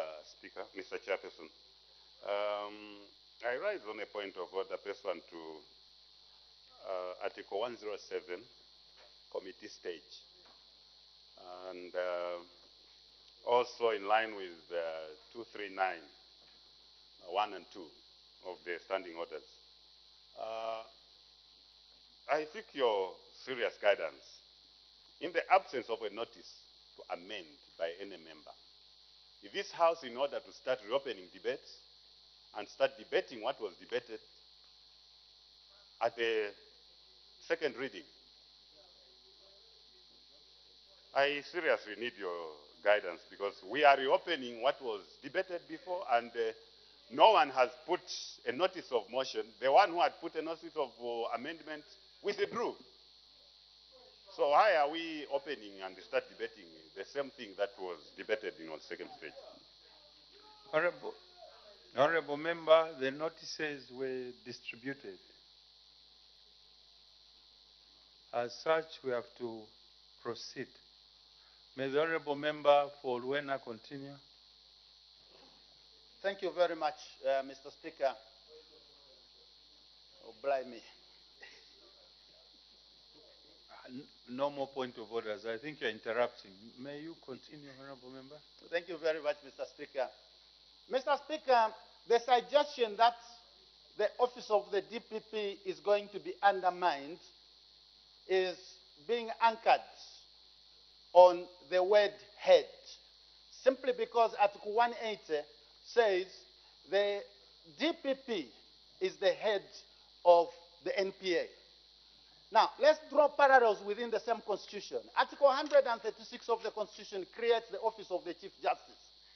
And it says the Chief Justice shall be the head of the judiciary. But just below there, under Article 146, the same Constitution creates the office of the Chief Administrator of the judiciary and says the functions of the Chief Administrator shall be prescribed. And to that effect, the Judiciary Administration Act was enacted specifically to ensure that a support structure for the office of the Chief Justice as well as the judiciary as a whole is created. And in Section 5 of the Judiciary Administration Act, it says the Chief Judiciary Administrator shall not carry out any functions that are specifically assigned by law to a judicial officer or a judge. And therein lies the protection. The amendment before us here specifically also states that the board of the NPA shall not carry out any functions that are attributed to the DPP by this law or the Constitution. Where is the undermining? When actually there is a guarantee being provided by this law. Mr. Speaker, I wish to submit that the current law, if not amended, actually is a recipe for chaos. Because without the functions of the board being spelled out, it means an activist member of the board could easily interfere with the work of the DPP right now. So those that are advocating for the status quo to remain are actually advocating for a potential undermining of the powers of the DPP. Exactly. What the proposed amendment is seeking to propose here is to strengthen and ensure that corporate governance is entrenched and the powers of the DPP are ring-fenced to ensure no interference can ever happen. Mr. Speaker, let me just conclude by saying, if we don't learn from the past, we are bound to repeat it. And as we learn, we strengthen the institutions that will also consequently strengthen democracy and justice in this country. With those few words, Mr. Speaker, I submit that the amendments as proposed by the Minister of Justice should be supported. Thank you. The Honorable Member for Mongu Central, 2 minutes, and then the Minister will respond. Thank you, Mr. Speaker. Let me just put it on record that the creation of this board is not by this minister. This is already there in the Act. So there's nothing this minister is doing to create a new board. The board has already been established. What has not been established were the function of the board. As my colleague from Luena has spoken already, you can't leave an open-ended statement to say there shall be a function of the board without its functions. That's already a recipe for disaster. I've lived in a country, Mr. Speaker, where every politicians who lose power start accusing the NPA director of playing political battles on behalf of the rivals.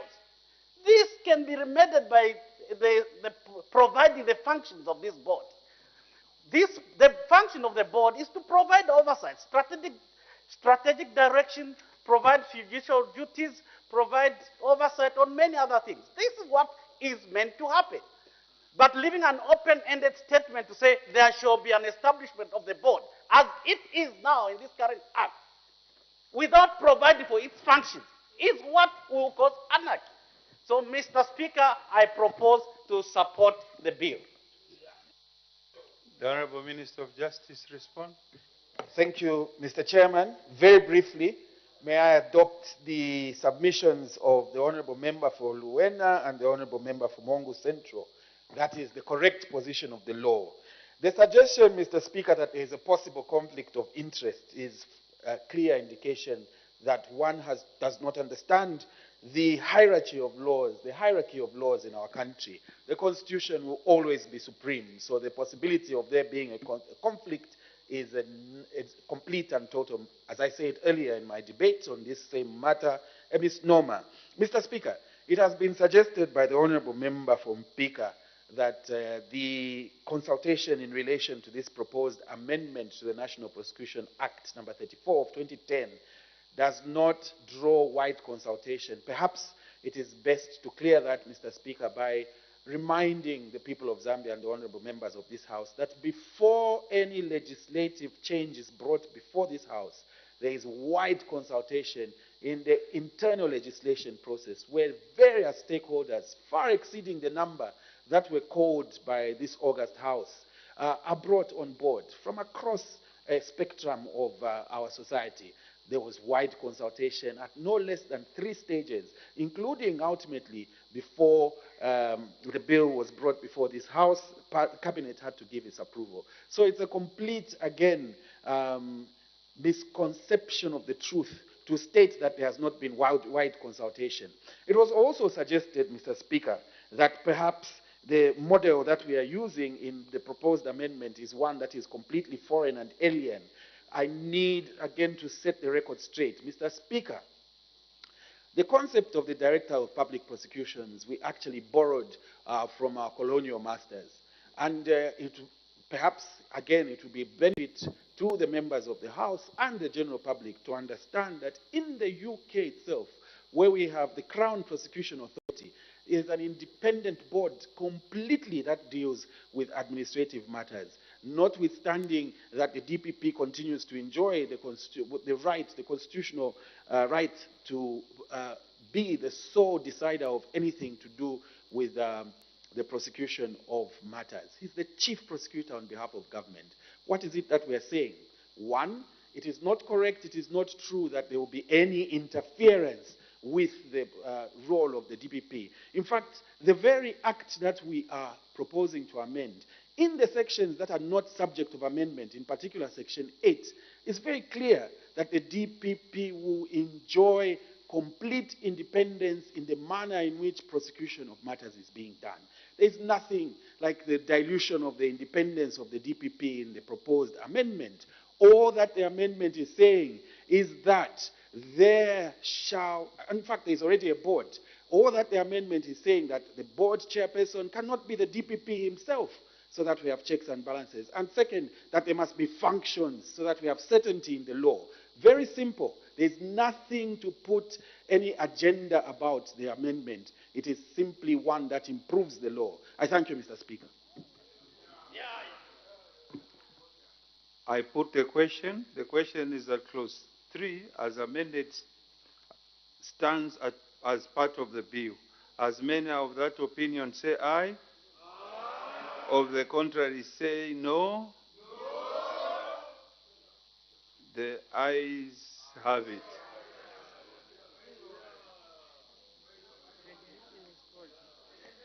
The division is called.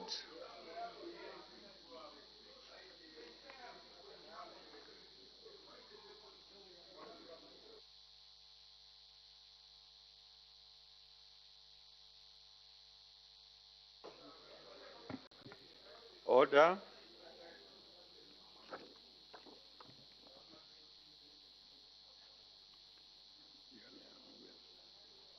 Ring. The division has been called.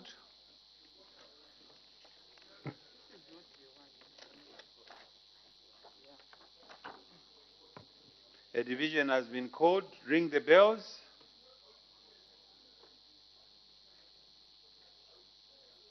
Ring the bells.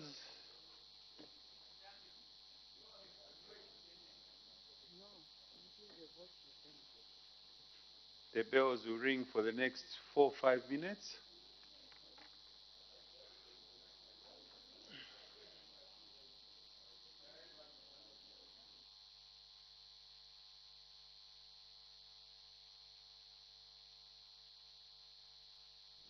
Thank you so much for still being with us on Parliament Television. The bells are ringing. The House was considering the National Prosecution Authority Amendment Bill, National Assembly Bill number 7 of 2023 at committee stage, and earlier on, Madam Speaker did consolidate the two bills, and the House resolved into the committee to consider the National Prosecution The Authority bells are Amendment ringing. Bill. A point of order can't be granted. May you take your seat? May you take your seat? The honorable member, the problem with some of you, you want to portray that you know a lot. The standing order, listen, take your seats. The standing orders say when it's at a point of vote, you have to proceed until the vote is concluded. That's what the book says. Now I don't know what you're trying to say. The standing orders say when you reach at a point of vote, you proceed until the vote is concluded. And your entire standing orders, there's nowhere where it's written point of procedure. Nowhere. Let's proceed. Let's observe the time.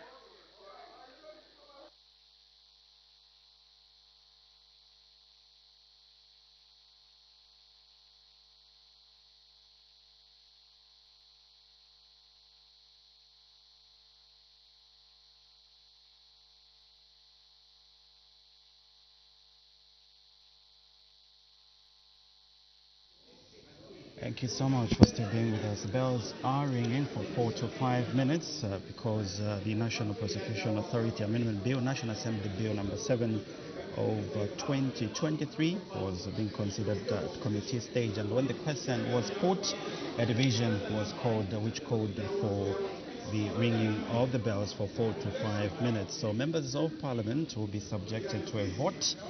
And later on, the other bill that is yet to be considered, the Human Rights Commission Bill, National Bill number 8, 2023, at committee stage. You'll be able to share with you when the House adjourns business that has been considered on the floor of the House earlier when business resumed at 0 hours. Exactly, President. We will be able to share business that has been considered from the time business resumed at 9 hours today. So bells are still ringing. The division has been called for. The House was considering the National Prosecution Authority Amendment Bill, National Assembly Bill number 7 of 2023 at committee stage.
Close the bar, clear the lobbies, and lock the doors.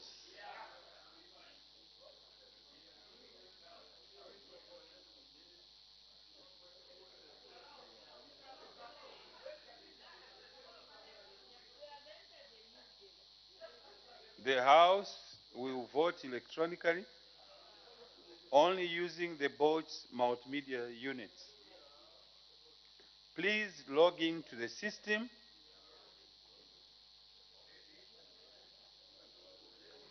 When you hear the paging sound, the vote has opened, and the voting screen is displayed on your microphone unit. On the top right side of the screen, you will see the words, "Please cast your vote."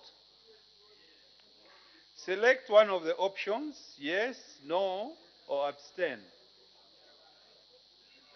Once you've selected one of the options, you will see the words, "Vote has been cast," on the right side of the screen. When you hear the paging sound, the vote will close after 1 minute.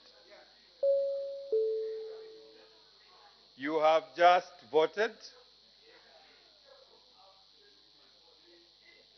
The results are as follows. As you can see,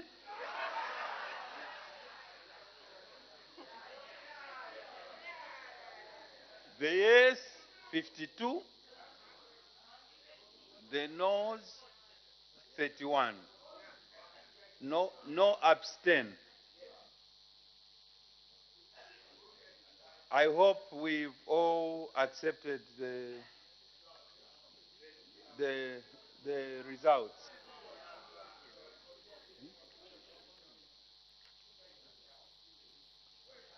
As the time is way after order, Honorable Member Oshuangandu, as the time is way after 12:55, I interrupt debate. The committee will report progress and will ask leave to sit again.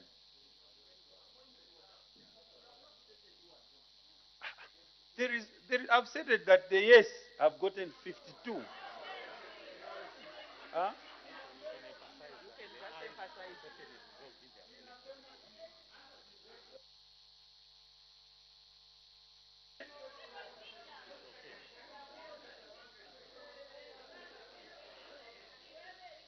The yes have gotten 52. The no's 31. And the question is resolved in the affirmative. Clause 3 as amended is ordered to stand as part of the bill. Are we together? As you can see,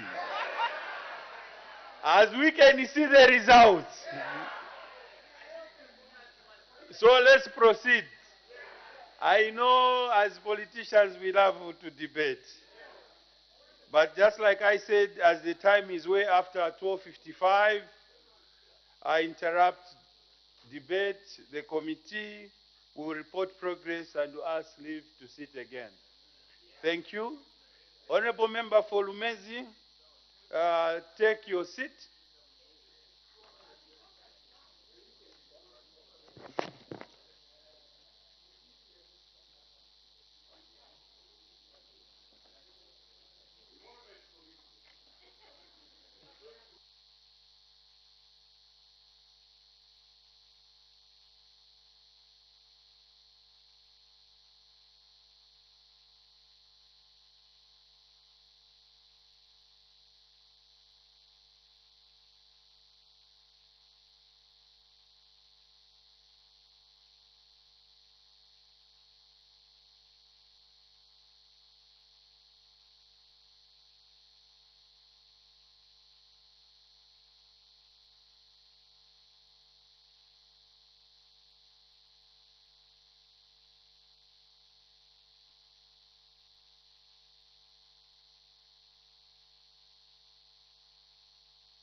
Madam Speaker, I have to report to the House that the Committee of the Whole House has considered the National Prosecution Authority Amendment Bill of National Assembly, Bill number 7 of 2023, and has made progress and asks leave to sit again.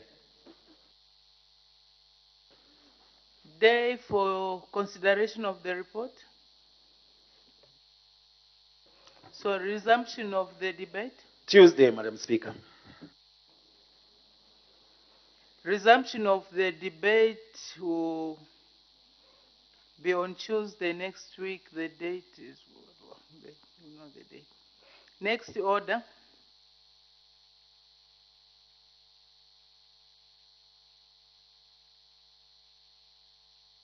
Oh, sorry, I thought we were still going on. Sometimes we could have finished everything. As the time is beyond 12:55 hours, I interrupt the proceedings and business stands adjourned. Day for resumption of business. Tuesday next week, Madam. Business to resume next Tuesday. The House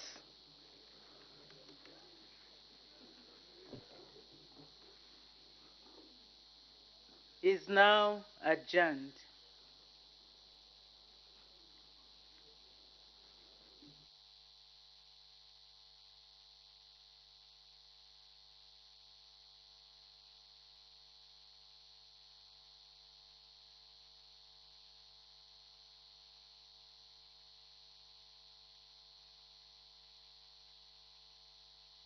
Viewership, and this is where we've come to the end of today's presentation of today's live parliamentary proceeding. Let's quickly look at what has been considered on the floor of the House of Business resumed at 09 hours today. When business resumed earlier on this morning, we did see our owner, the Vice President, give the business statement for the period 18 to 21st July, and thereafter, our owner, the Vice President's question time was considered, and we did see Her Honor, the Vice President.